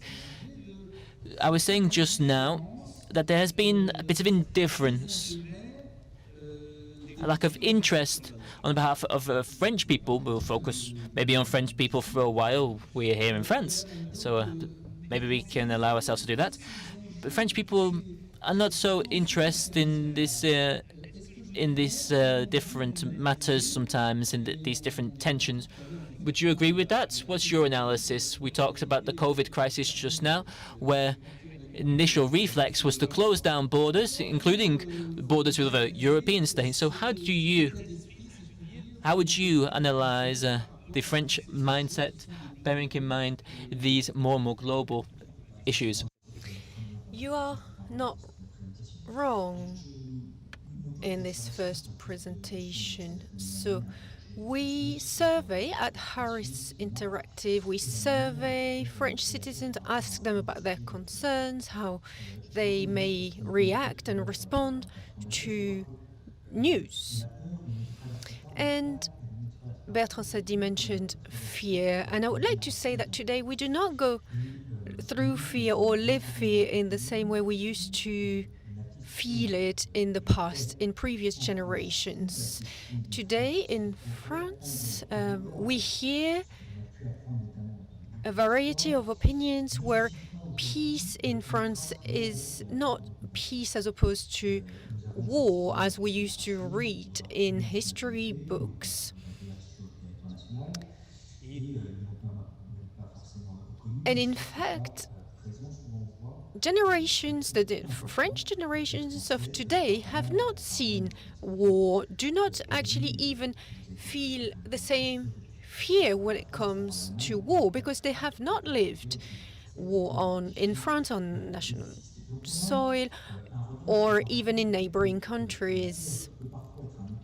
So it is true, we heard fear can actually trigger action, can increase awareness, but I wanted to highlight the fact that French citizens do not feel the same level of fear as we could identify in the past. So I have looked at Harris Interactive surveys and surveys from other institutions. In terms of actually surveys in France, we can see only a few surveys carried out to understand the view in France on peace, on fear, on stability in our country, potential interference, and the consequences of interference on military action, potentially. So I wanted to highlight the fact that there are different views today on these topics. Not a lot of concern in terms of France potentially being involved in a war in the future. So this has consequences. It has consequences. We know France has been the victim of attacks. We have had terrorist attacks in France, and foreign operations, external operations. So if we look at budgets in our country, the defense budget could actually be decreased. It would be one of the first areas where budget could be decreased in terms of public spending in the future, which is striking. It is striking because Europe has often been presented as being the main support to foster peace, to maintain peace in European territory, on European territory. So throughout the European elections, latest European elections, looking at the reasons for voting, motives for voting, voters have told us that peace on our territory was not one of the main concerns, was not one of the main reasons, potentially a little bit more for people over 65 years olds, people who have actually seen and lived through war. So that is why I can see that peace and the challenges to peace are changing in people's minds. There are three examples. First, our war against COVID, the civil war in France, and war against Islamism. So the war against COVID, we have heard, this is a term the president used. Our president of the Republic said, we are living through times of war against COVID. And this was striking for a large part of French society, thinking that if the president is using the word war, it means the situation is extremely serious. We're in a battle, we're in a fight, and we need to mobilize armed forces to transfer people in difficult situations. Second element, civil war. A few months ago, you know that military leaders have published an article on the right of the political spectrum still, but this has raised questions in people's minds in France, thinking about the potential for civil war in France. So if we look about these, we are in a pre-campaign, we could say, for the presidential campaign, pre-campaign time.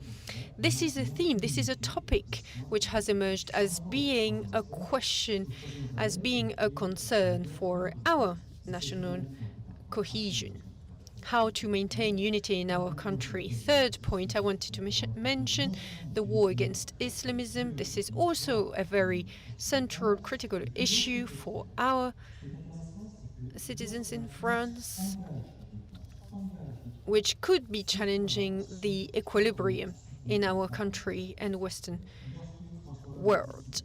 Which means when France is deciding to earmark a budget and troops, often these decisions are very well supported by French citizens. François Hollande decided to intervene in Mali, and we can understand that through our surveys, French citizens understood that the idea was not to solve the problem in Mali so much, but mostly to avoid importing a conflict in France, avoiding potential terrorist attacks in our country. This is what we understand.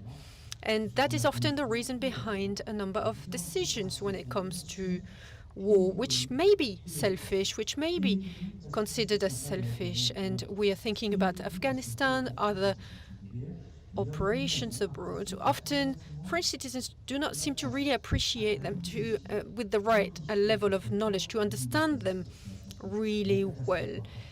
I think it is not at the right level of understanding, because we may not know the ins and outs of the decisions, and as I said, often French citizens misrepresent the French model. The main intention being avoiding the importation or the consequences of a conflict abroad, which could be on French soil, could be happening on French soil. So we have seen that happening.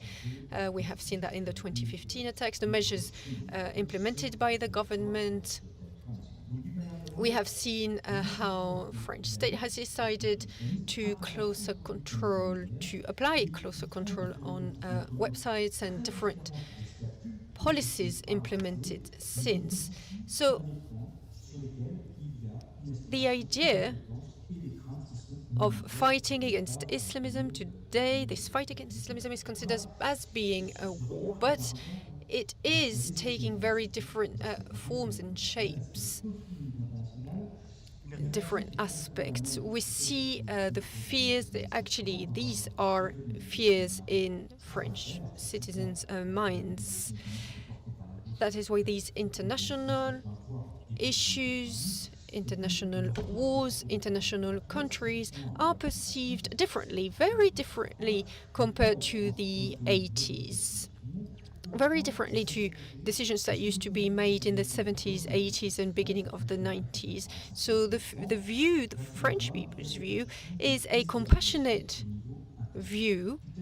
And the main question is, this conflict happening in such and such place, such and such countries, could it come and have actually a destabilizing effect internationally? The last point, which is actually also a striking point we have understood, is we have talked about springs, the Arab Spring, and we were very surprised to see that France, the countries of human rights, recognized a country of human rights, advocating for democracy, wishing to export our democratic model.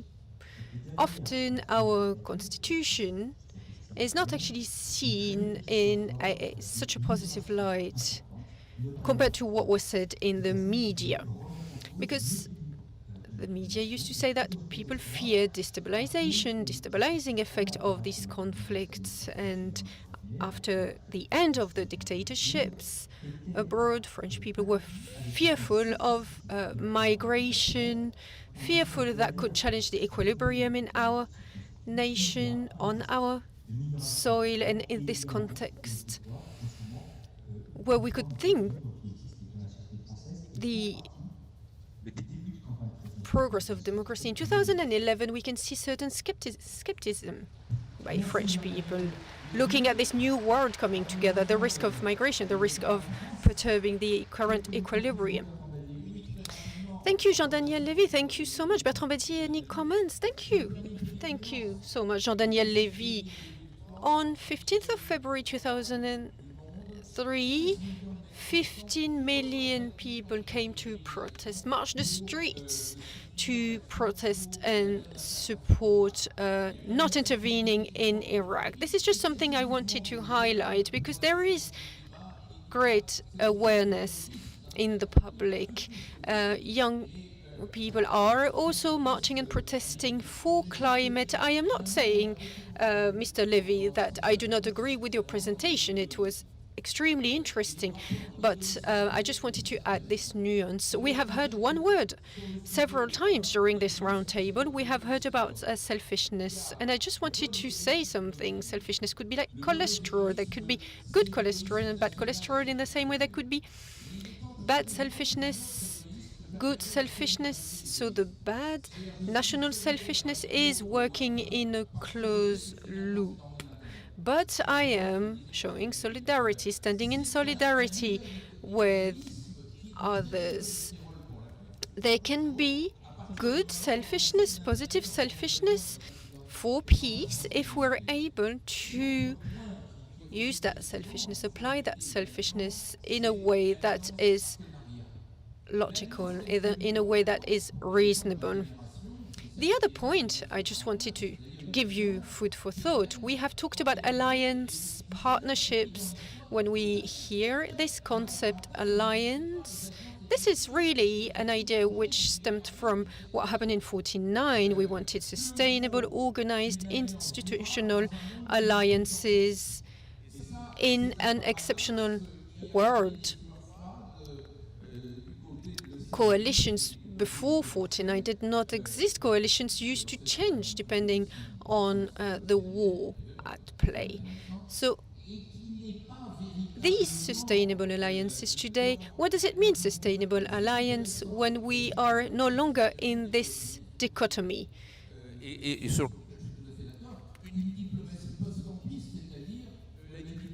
It was very interesting in your presentation, Sylvie Brunel. You mentioned the view in China, in Russia, the new diplomacy. You mentioned the post-Cold War world, catch-all diplomacy. How do we move from an opportunistic coalition with a country maybe with contradictory interests? I am thinking now about China negotiating status quo, some sort of status quo with Mullah Baradar. So who is right, who is wrong? This is difficult to say right now. I just wanted to highlight this, give you a bit of food for thought.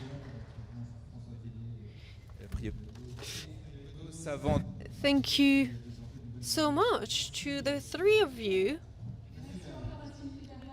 Sylvie Berman, thank you so much. Sylvie Agnès Berman. Thank you. Resistance. We have heard about resistance here. We will hear about resistance again. So, of course, international relations, the history of international relations follows cycles made up of breakthroughs. We have heard about the wars, world wars, shaped the world in the past. And this year, as you know, we had the commemoration of the 20th anniversary of September 11. In 2008, the Caen Memorial was the first museum in Europe presenting an exhibition on the 9/11 attacks. 20 years later, the memorial is revisiting this theme through an exhibition called The World of 9/11. If you can, do go and take a look. Of course, we are thinking now about the situation in Afghanistan. During the forum, we are going to discuss the situation and the shockwave spreading through the world. So tomorrow, we will listen to Hervé Morin and our exceptional guests who will help us shed light on the current situation in Afghanistan. Absolutely, we are thinking about the situation of men and women, and especially women prisoners today, in all the different meanings of the word in this world. Through the Forum Normandy for Peace, we do want to highlight women's rights, women's lives in photography and cinema. So you will see the exhibition, Les Femmes s'exposent. So it is women photographers. Charlène Flores, for example, is one of them. She is illustrating protests in Hong Kong. And another exhibition, a beautiful exhibition by Sylvia Galmio, Libres et Égales, free and equal, also carrying forward a message of hope and solidarity. Women's rights are also the main topic of a documentary, As I Want, presented during the Normandy for Peace Forum, providing us also here with an illustration of how many representations of women's rights are available in cinema. It will be presented in the Institut du Monde Arabe as part of our partnership between Normandy for Peace Forum and Institut du Monde Arabe in Paris. Thank you so much. So we are going to now open the last panel, last focus this morning, the challenges pertaining to governance, peace governance. Thank you, absolutely. So we welcome Jean-Louis Gergorin, former head of the Foreign Office Security Division and Analysis Center, and we have Jean-Hervé Lérosy, president and chairman of the French think tank Cercle des économistes, and Sylvie Brunel. If you would like to join us, Sylvie Brunel is a geographer.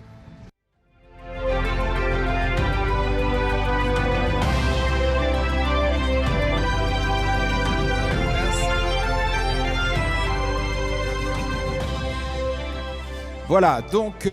Thank you so much. The challenges of new governance of peace. So we may be a little bit prospective in our view from now on. With this third debate, we are going to talk about the new forms of tension, the new conflicts related to new technology, cyber war, war of influence. How can we build global security? Avec également les urgences climatiques et sanitaires. Looking at the new threats, looking at conflicts, the threats such as health crises and climate change. Let's start with you, Jean-Louis Gergorin. You said now we are seeing trans-border issues. War and peace are traveling through geography. Absolutely. You know that one of our main modern fathers describing strategy was Sun Tzu. But the more recent one, Clausewitz, who said that war is the continuation of politics in other means, in other ways. War was really the alternative to politics and negotiation at the time when men and women were trying to increase their power, their influence on population, their wealth, and expand their territory. But we see now a new way to develop, to project power is in the digital world. We know now the digital offensive is an alternative to war, to pursue, to continue politics by other means.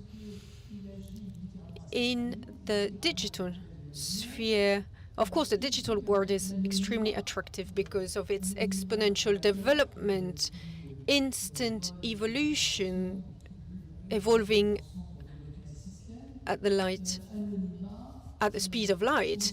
It is an anonymous word. Threats can be dormant, for a while until they emerge. The hackers, as you know, can be based in Hong Kong or based in Moscow, or an ultra-conservative in the US pretending to be in a rural area in France and exposing their view on migration and trying to influence minds and mindsets. This is what I mean by digital offensive. Hackers, as you know, can very well try to steal your bank card number. Going a little bit further, they can try to steal your identity. But you know, it can go a lot further with ransomware, blocking a whole system, threatening to publish data. We know the cyber space is used for espionage. Cyber espionage now is actually the fastest, most profitable way to gather information. And we know that the US has opened Pandora's box. We know with the attack in Iran in 2010. But it is now something that we see as much more widespread.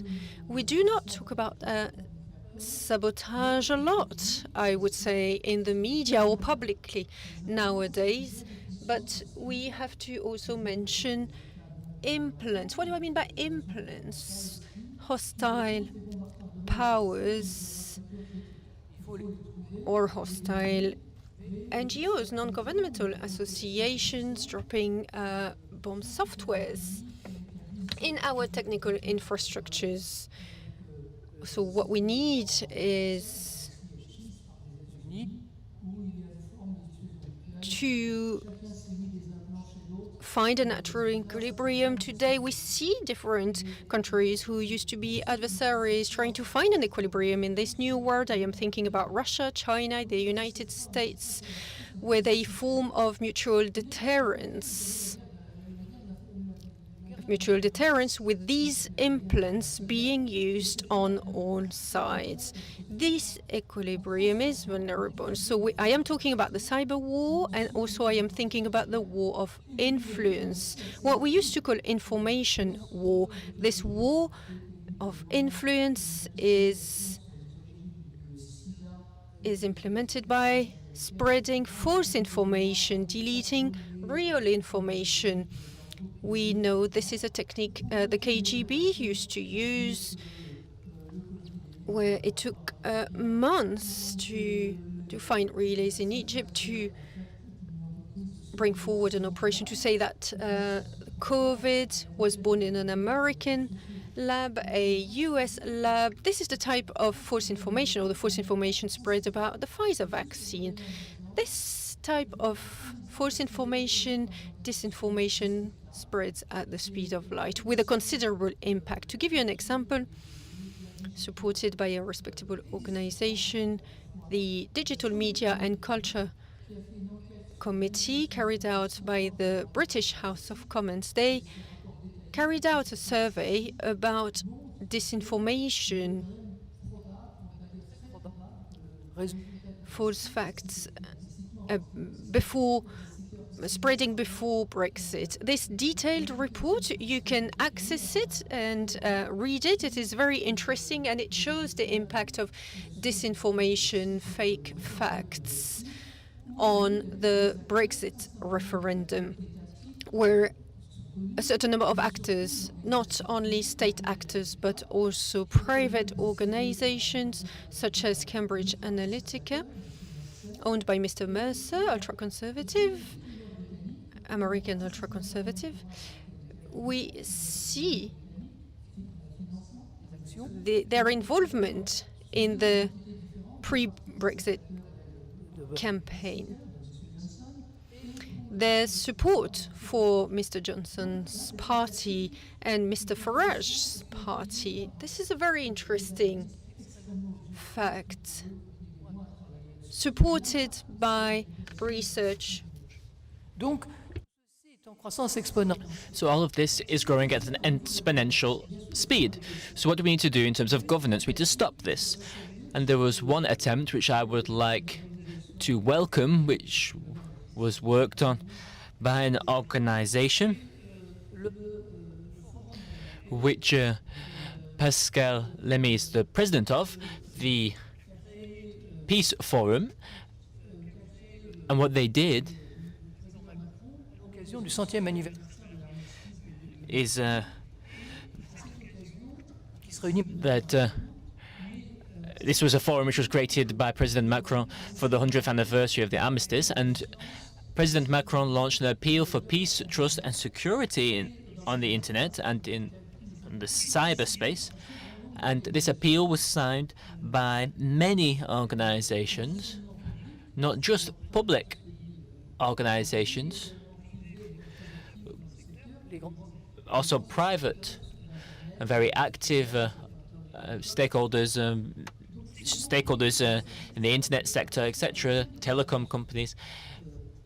And this declaration is full of good intentions, but it's not been signed by everyone. au hasard, les And there's not the US, India, Russia, China, and a few others, just to name a few like that randomly.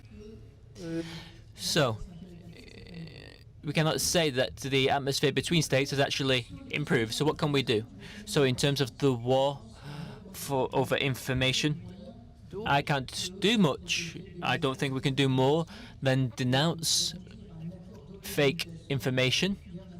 ça paraît extrêmement And coming to an agreement on this, it will be difficult. But for the cyber side of things, there's a rapport de force between states, and there was a major event on 21st of June 2021, where at a summit between Presidents Putin and Biden, they spent half of their time almost talking about cyber topics, and they came to an agreement, understanding, which was confirmed by somebody, chef du FSB, M. Bortnikov. by Mr. Barkindov, the head of the FSB. He confirmed there was an agreement to moderate the number of attacks from both sides, and in practice, yes, Arrêté. 2 major attacks were stopped. C'est bienvenu. I'm not sure D'accord. if it was the US with support from the Russians or if the Russians themselves did it, but nevertheless, the 2 cyber gangs have now disappeared. One of them disappeared in July and resuscitated Coïncidence, mais enfin, c'est 2 days after the visit of the Ukrainian president to Washington. So I'm not sure, this could be a coincidence, but I'm not sure. I think we need to believe in the UN. I believe in the Security Council. I wrote a book a few years ago, and in my book we recommend that the Security Council hold specific sessions on tensions related to cyber conflicts, and they have a permanent group dealing this. And we need to rehabilitate parmi the UN because the 5 permanent members are the most active on the Security Council. So we need to recreate this format, adjust it, maybe create a format like the P5+1 for Iran, and to try and find security again in the cyberspace. And I think it's possible. And the meeting between Biden and Putin, it was bilateral meeting. It left us Europeans out, as they have done in other areas, but it shows that there is an opportunity to move towards greater stability on these digital topics. Thank you very much, Jean-Louis Gégrand. I think you have to leave soon. Yes, I'm very sad that I have to leave very soon. Jean-Hervé Lorenzi. Financial, economic issues are also key to conflicts. Do you have Reprise de l'activité. an impression that during this period of recovery now, will this mean that economic and social tensions will also begin to fade? No, they won't. What I wanted to look at is, are we capable of rebuilding global economic governance? To understand this, we need to go over the quick history of this, which starts when we started with the crisis in 2008. 2008 was the peak, the summum of global economic governance, and it's also the beginning of its decline. There's no longer much global governance. I'll come back to this. In 2008, there was a dramatic crisis, and the people who played a major role in this was the IMF and Dominic Strauss-Kahn, and also Mr. Bush. And they decided to launch coordinated budgetary policies that were very powerful, very considerable in size, and we were able to overcome the crisis, regulate finance. But we found that there was a damaging side to this, and it was the disappearance of global governance for a very simple reason.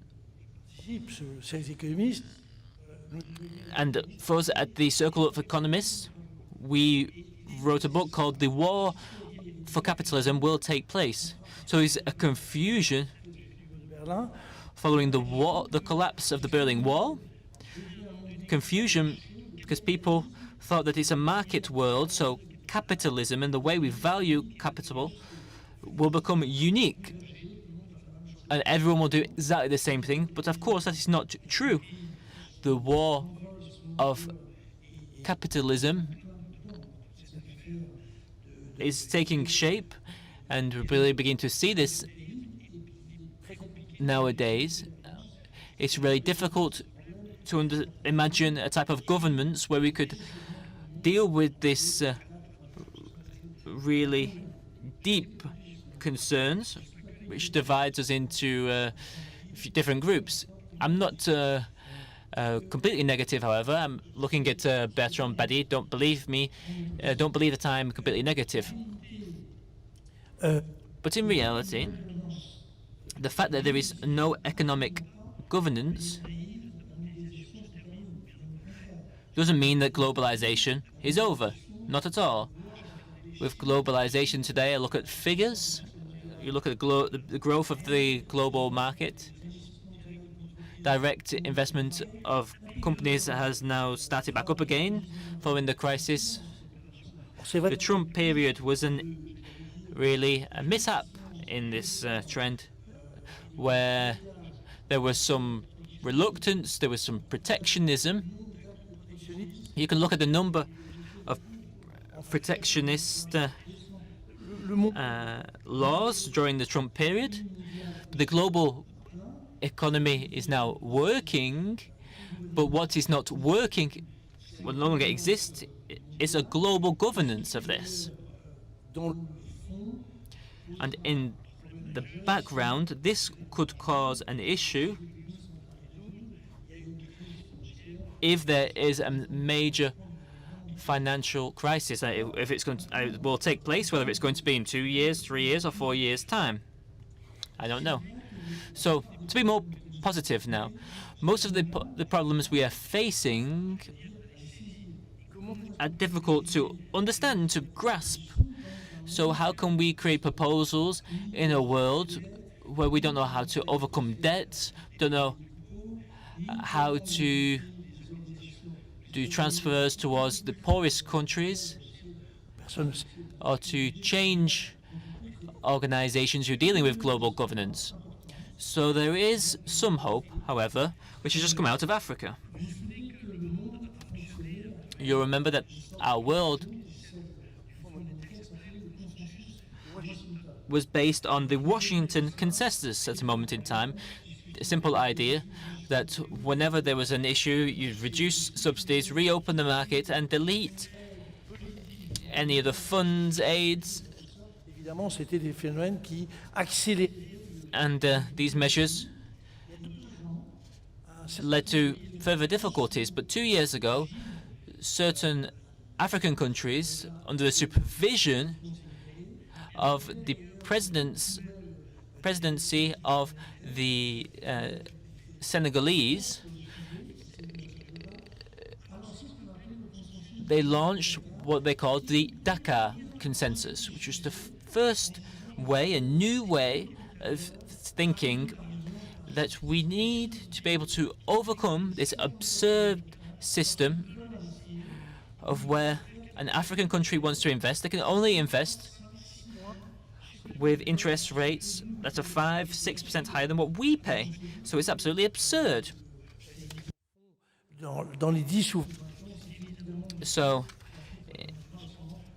in 10–20 years' time, Africa is going to be playing a key role in global development. So what I wanted to say is that the G7 has no interest, no role in terms of global governance. However, the idea of opening up to other countries other than the Western countries with the G20 was a good idea, but it needs to be widened further to include countries who play a very important role, such as African countries. There's only one African country, one country out of 54 in Africa, so they need to modify this system. People talked about this, Mr. Macron talked about this a few days ago.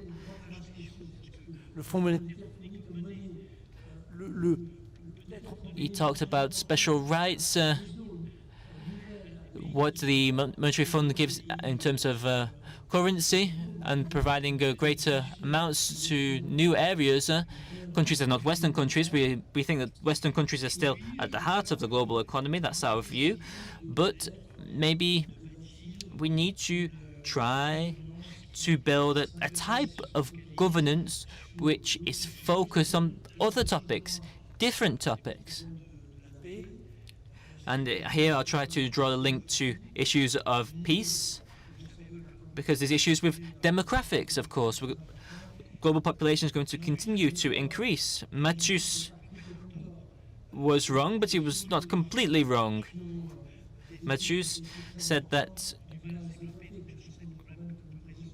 areas where there is a lot of demographic growth find it difficult to develop. If we look at this in relation to what Jean-Louis has just said, in terms of technical progress, how can we really share this in this technical progress? And the last issue is, how can we imagine this peace that you have already described today and that you're continuing to build up? So how is this peace linked to the idea of including other stakeholders than states? Pascal Lamy, I'm not sure if he's here, but he said something really nice about polylateralism, and this is what led to COP21, of including other stakeholders. But be careful. If your new stakeholders are the heads of the GAFA companies, I don't want Mark Zuckerberg deciding what's going to happen for the future of our planet. Thank you very much. Thank you very much, Jean-Hervé Lorenzi. So, with Jean-Louis Chergorin, we were talking about sources of tensions linked to new technologies, cyber attacks, wars of influence, but also the older sources of conflict and war are still here. Sylvie Brunel.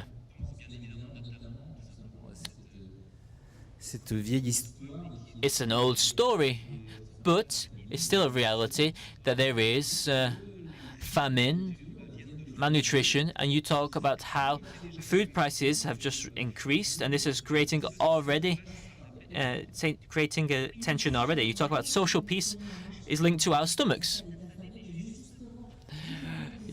I'm going to talk about hunger. I'm sorry, because I know some in the room are already getting hungry. So I'm going to be talking about a region which creates a lot of food. In Rouen, nearby, we have a huge food port, the biggest port for grains, and people will think that in the future we'll just have a pill to feed us.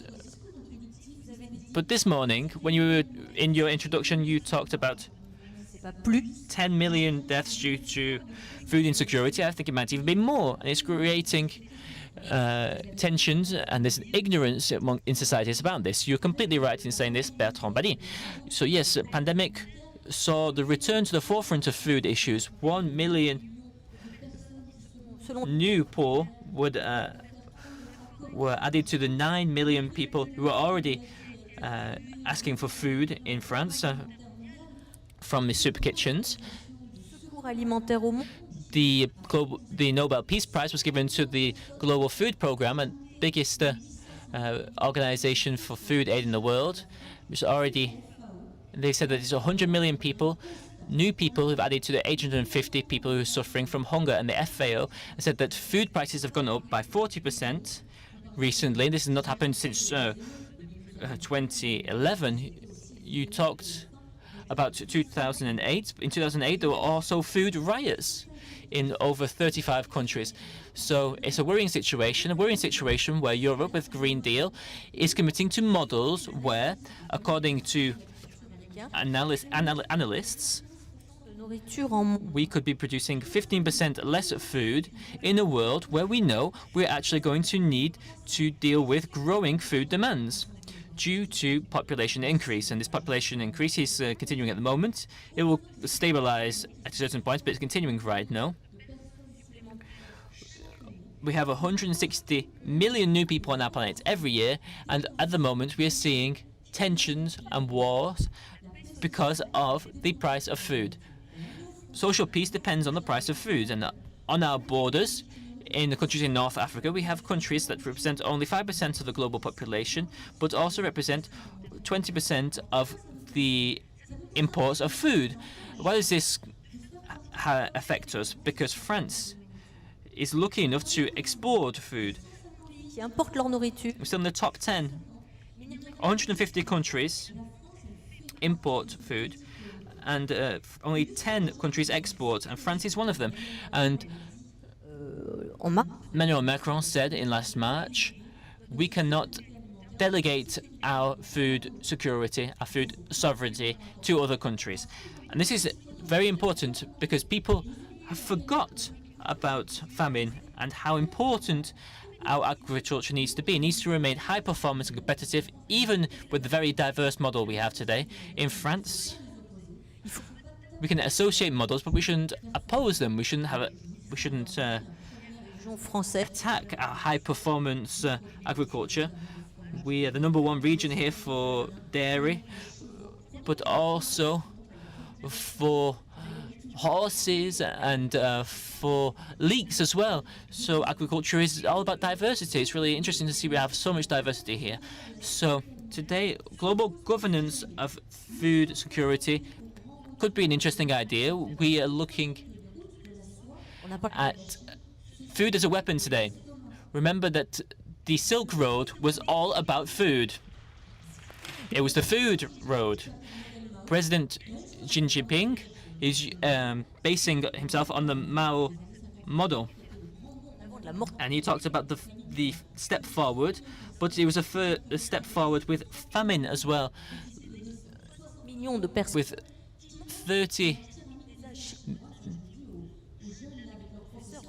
30 million deficits at birth and 16 billion people who were suffering in the Chinese age pyramid. So main powers know that food is a strategic issue. The US knows this. Russia knows this as well. China knows this, but they are dependent on the production of other countries. Africa, we've spoken a little bit about Africa. Edouard Matoko talked about Africa a little bit.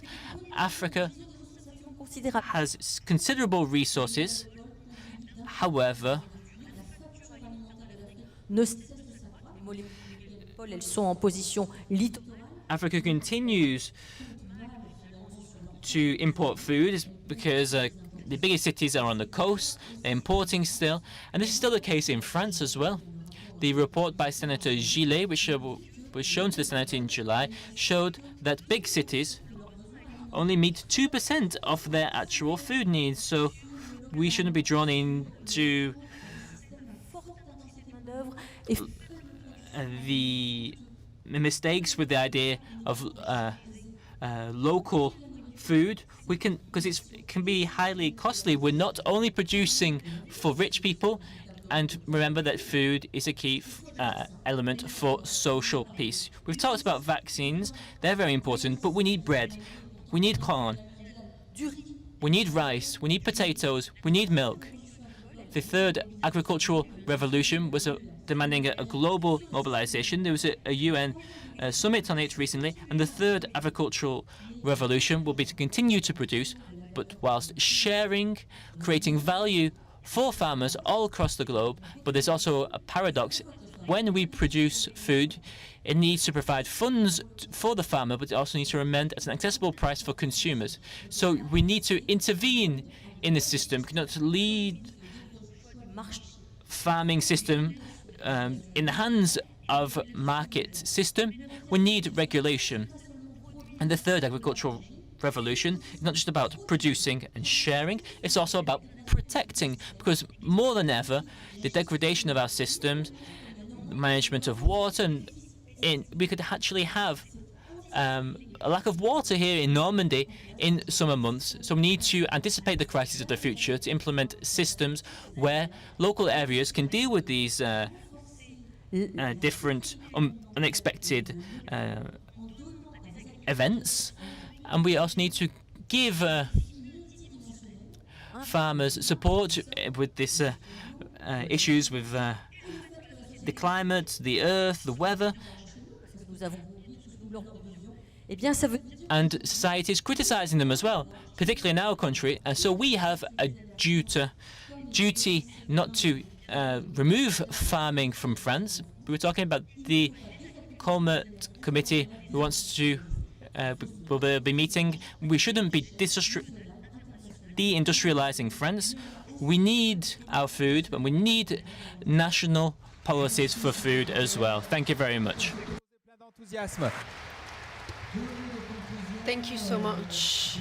Bertrand Badi, I would like to invite you to provide us with a conclusion very briefly, if possible. Thank you so much. I can see a common denominator throughout this morning's third panel. It is the variety of actors, the peace actors, and as Jean-Louis Gergorin said in his intervention, we can see that battles are changing and communication strategies and communication tools and communication relations are changing. We know how conflictual communication can be. We should not confuse conflict and confrontation. Bad communication can create tension and conflicts. This is a very important concept when we describe the phenomenon, the inner workings of battles. And third element, I am so happy Hervé Lorenzi mentioned that globalization is not over. We have heard so much about this topic. We have to keep an eye on economic interdependence. This is so important. When we look at the idea of Cold War between China and United States, which is often quoted, we forget about the part of American investors, $125 billion in stock, which is astounding. I don't know how to process this fact exactly, but here is food for thought. I know it is an important parameter. I am so happy Sylvie Brunel mentioned food security, the challenge of feeding the world today, because of course it is fueling conflicts. We will talk about Afghanistan tomorrow 1/3 of Afghan people is hungry. 50% of Afghan children are hungry. I do not have enough food. We can not compare the conflict in Sahel and the conflict in Afghanistan, but we can talk about this concept, this idea of feeding and farmers and the farmers' contribution to the economy. I think this is a very important fact if we want to build a program for peace in the future. Thank you so much, Bertrand Badi, Sylvie Brunel, Jean-Hervé Lorenzi, Frédéric Bedos and François-Xavier Priol are coming back on stage. Thank you so much. If you would like to go back here in the first row, we'll continue. My partner Frédéric, her microphone is not switched on because, it has run out of battery. Et donc pendant ce temps, je vais... voilà. Here we are. Non, non. Perfect. Please stay with us for a few more minutes. We would like to present Tous les intervenants. now, of course, thank you to all the speakers and Bertrand Badi. Alors, Thank you for the very important contributions to the three debates. So this initiative, Normandy for Peace, we also want to make sure we can provide exceptional content about peace, about international relations, international security, academic content, but also audiovisual content for our students, especially in schools. And so as part of our partnership with INA, the Audiovisual National Institute in France, we have used archives, short films to try and put together a short clip to try and take a step back and look at the past decades and revisit history, looking at today's knowledge. I would like to thank Bertrand Badi. He mentioned the scientific direction creating these different movies. It is called La Paix à l'épreuve, Challenges to Peace. It will be a debate this afternoon at 2:30. The films are available on the platform normandy.fr, normandypourlapaix.fr. And we would like to show you one of these films right now so you get an idea of what it is about. In the Élysée Palace in Paris, two heads of state are standing side by side in golden surroundings. Charles de Gaulle and Konrad Adenauer understand Europe in two different ways. However, they are two of the founding fathers who saw the old world fade away, and they were brought together by history. 22nd of January 1963, after 3 wars, French people, German people are signing reconciliation treaty. Is this peace going to be challenged? Is this peace going to endure? Alors,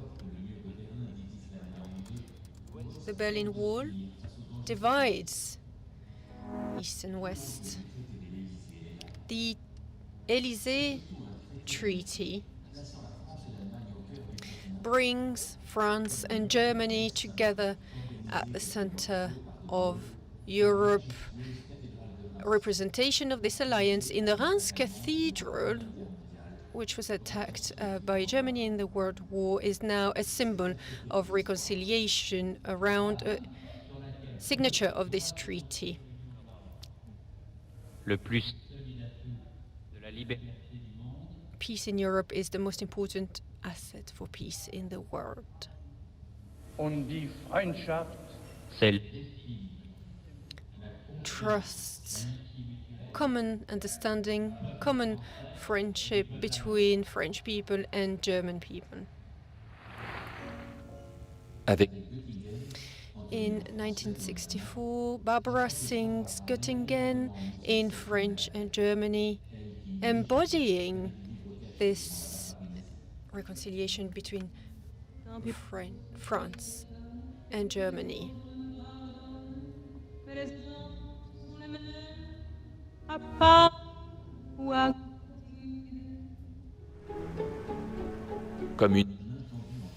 It was a bridge between the two sides of the Rhine in Strasbourg here, renaming of the bridge, Bridge of Europe, European bridge. Imaginary bridges also are created as well as real bridges. The Élysée Treaty brings together France, Germany throughout the decades with new projects, the Airbus planes, for example, Arte as a French-German TV channel.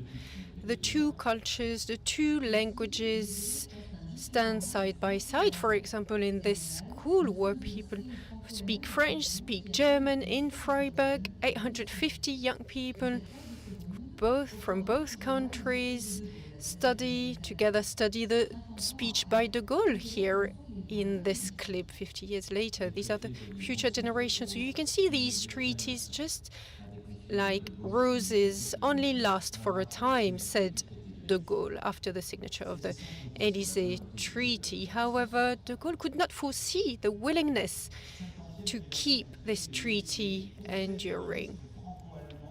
For example, here is a picture of the French-German Ministers' Council. The blue, white, red flag flowing in Berlin after the meeting on French-German friendship. The Élysée Treaty, French-German reconciliation of the peace, or the Peace of the Brave. Peace of the Braves is the name of the sculpture on Omaha Beach. We have a copy right here on stage. Since the first edition of this forum, it is the visual identity of this forum. Absolutely, this sculpture really is a symbol of the link, enduring link with our American friends. This culture may well travel through the Atlantic. This is a great history, a great story which is being written. Annie-Laure Benon is going to come on stage to tell us the story.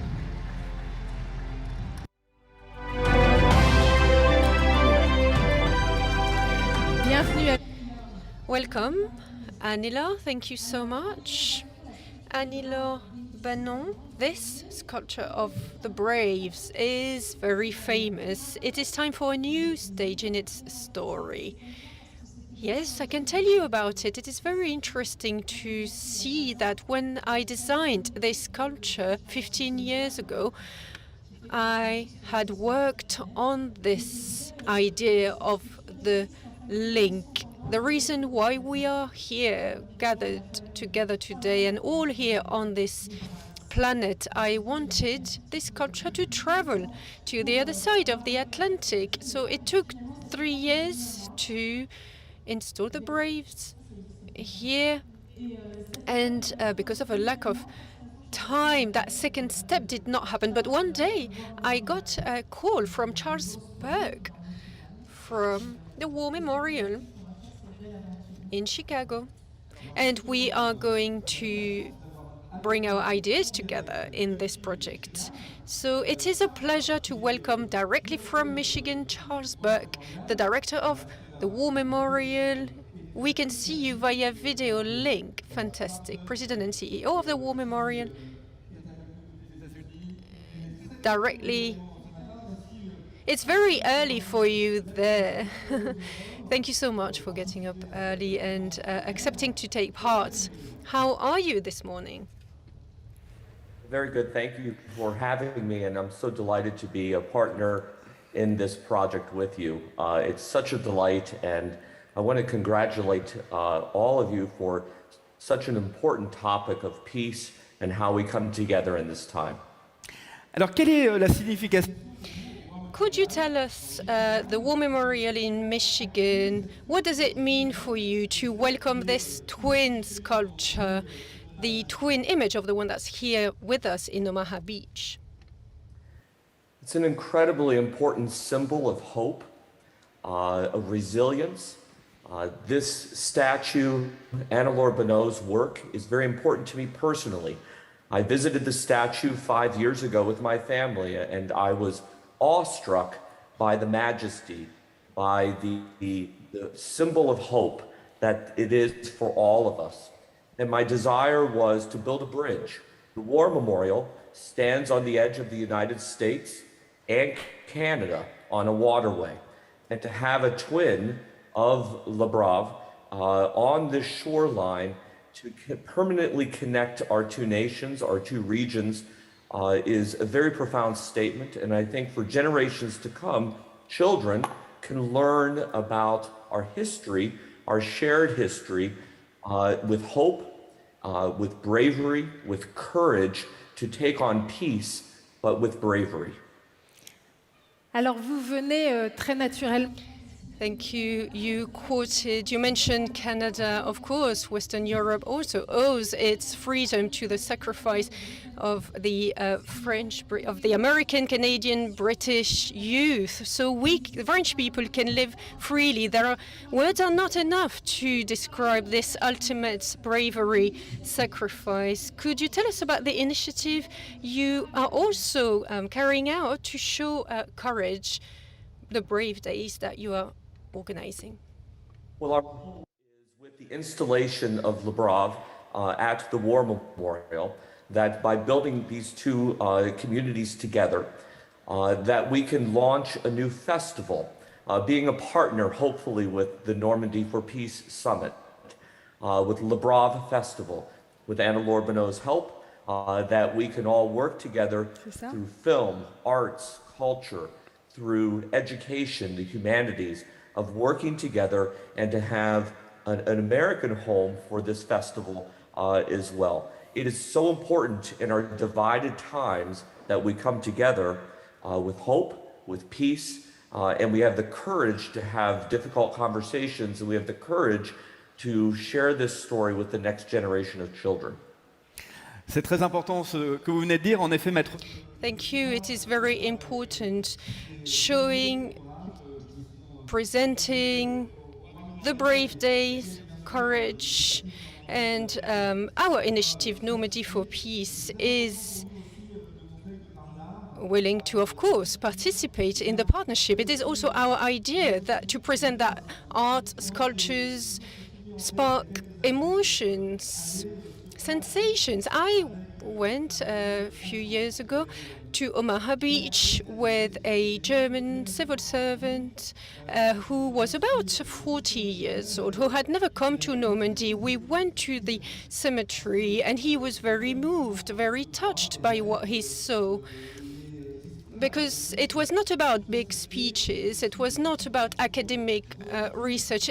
One needs to stand on this beach, one needs to walk through this cemetery to really understand the bravery, the courage of all these young people, young soldiers who have paid the ultimate price, made the ultimate sacrifice to allow other societies to live freely. So we do want to fight against indifference here in Normandy. We need to understand we are all playing a role, we are all involved and need to be committed. International relations don't just play out in the highest levels of spirit. It's all of us who are involved and committed. You are well ahead. You are well ahead, all of you, thanks to this partnership. Thank you. A round of applause. Charles Buck, thank you. Thank you so much. We will meet again, hopefully in Normandy. And Annie-Laure? Yes, it is very early for you, Charles, I know, but you look already well awake. Thank you. I am so happy to start this adventure with you, with the War Memorial, with Normandy Forum for Peace. I will be with you every step of the way for the festival, for the brave days you want to create. It is a wonderful idea.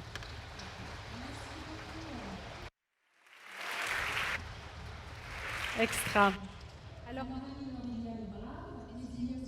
Thank you, Annie-Laure. The Braves and the Project Vitae is another one of your works, a new project in a few weeks. Can you tell us a little bit more about it?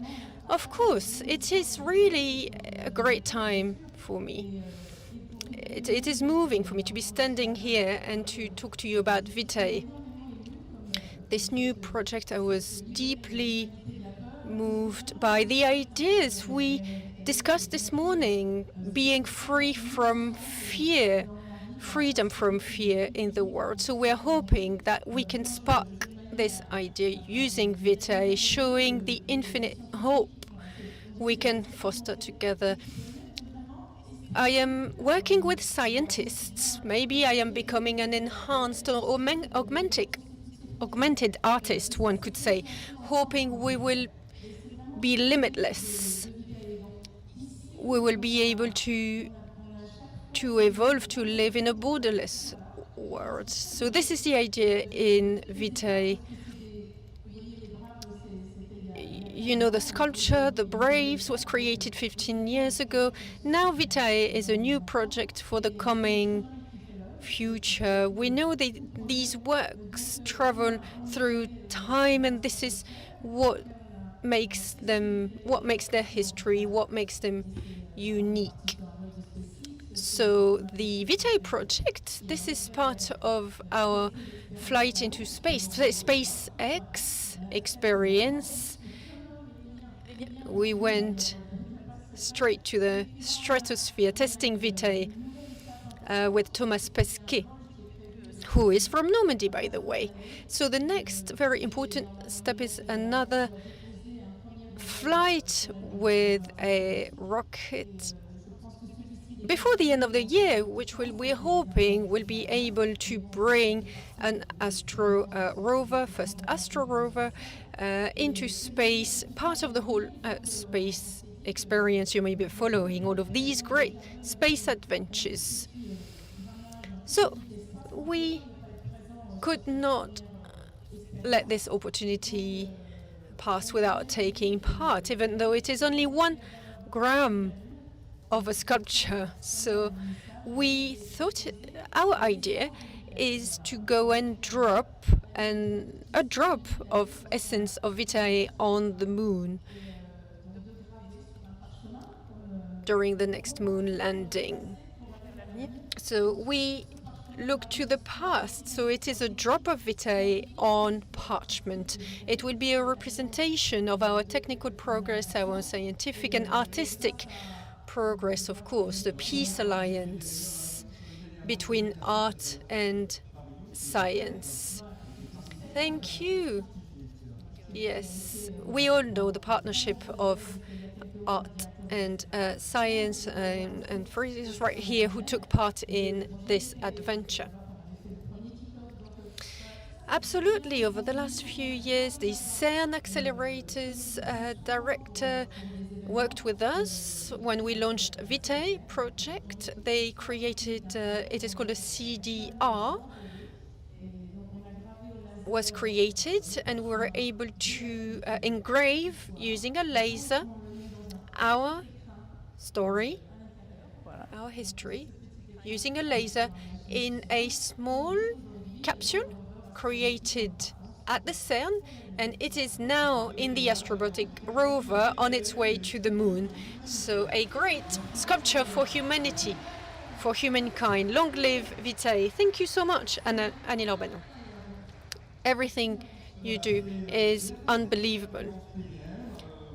We're coming to the end of this plenary session. At 12:45, Bertrand Badier will be available signing his book at the library in the front here. And Sylvia Berman will also be available to sign her latest book this afternoon. So the debates this afternoon, if you would like to attend, they're here on the slide. If you would like to attend until 6:30. And this afternoon, the Freedom Prize will be awarded to Sonita Alizadeh. Tonight, Freedom on Beating Drums. This is the cultural evening, sponsored by UNESCO, in partnership with UNESCO. We will be there. Frederic and myself, we will see you there.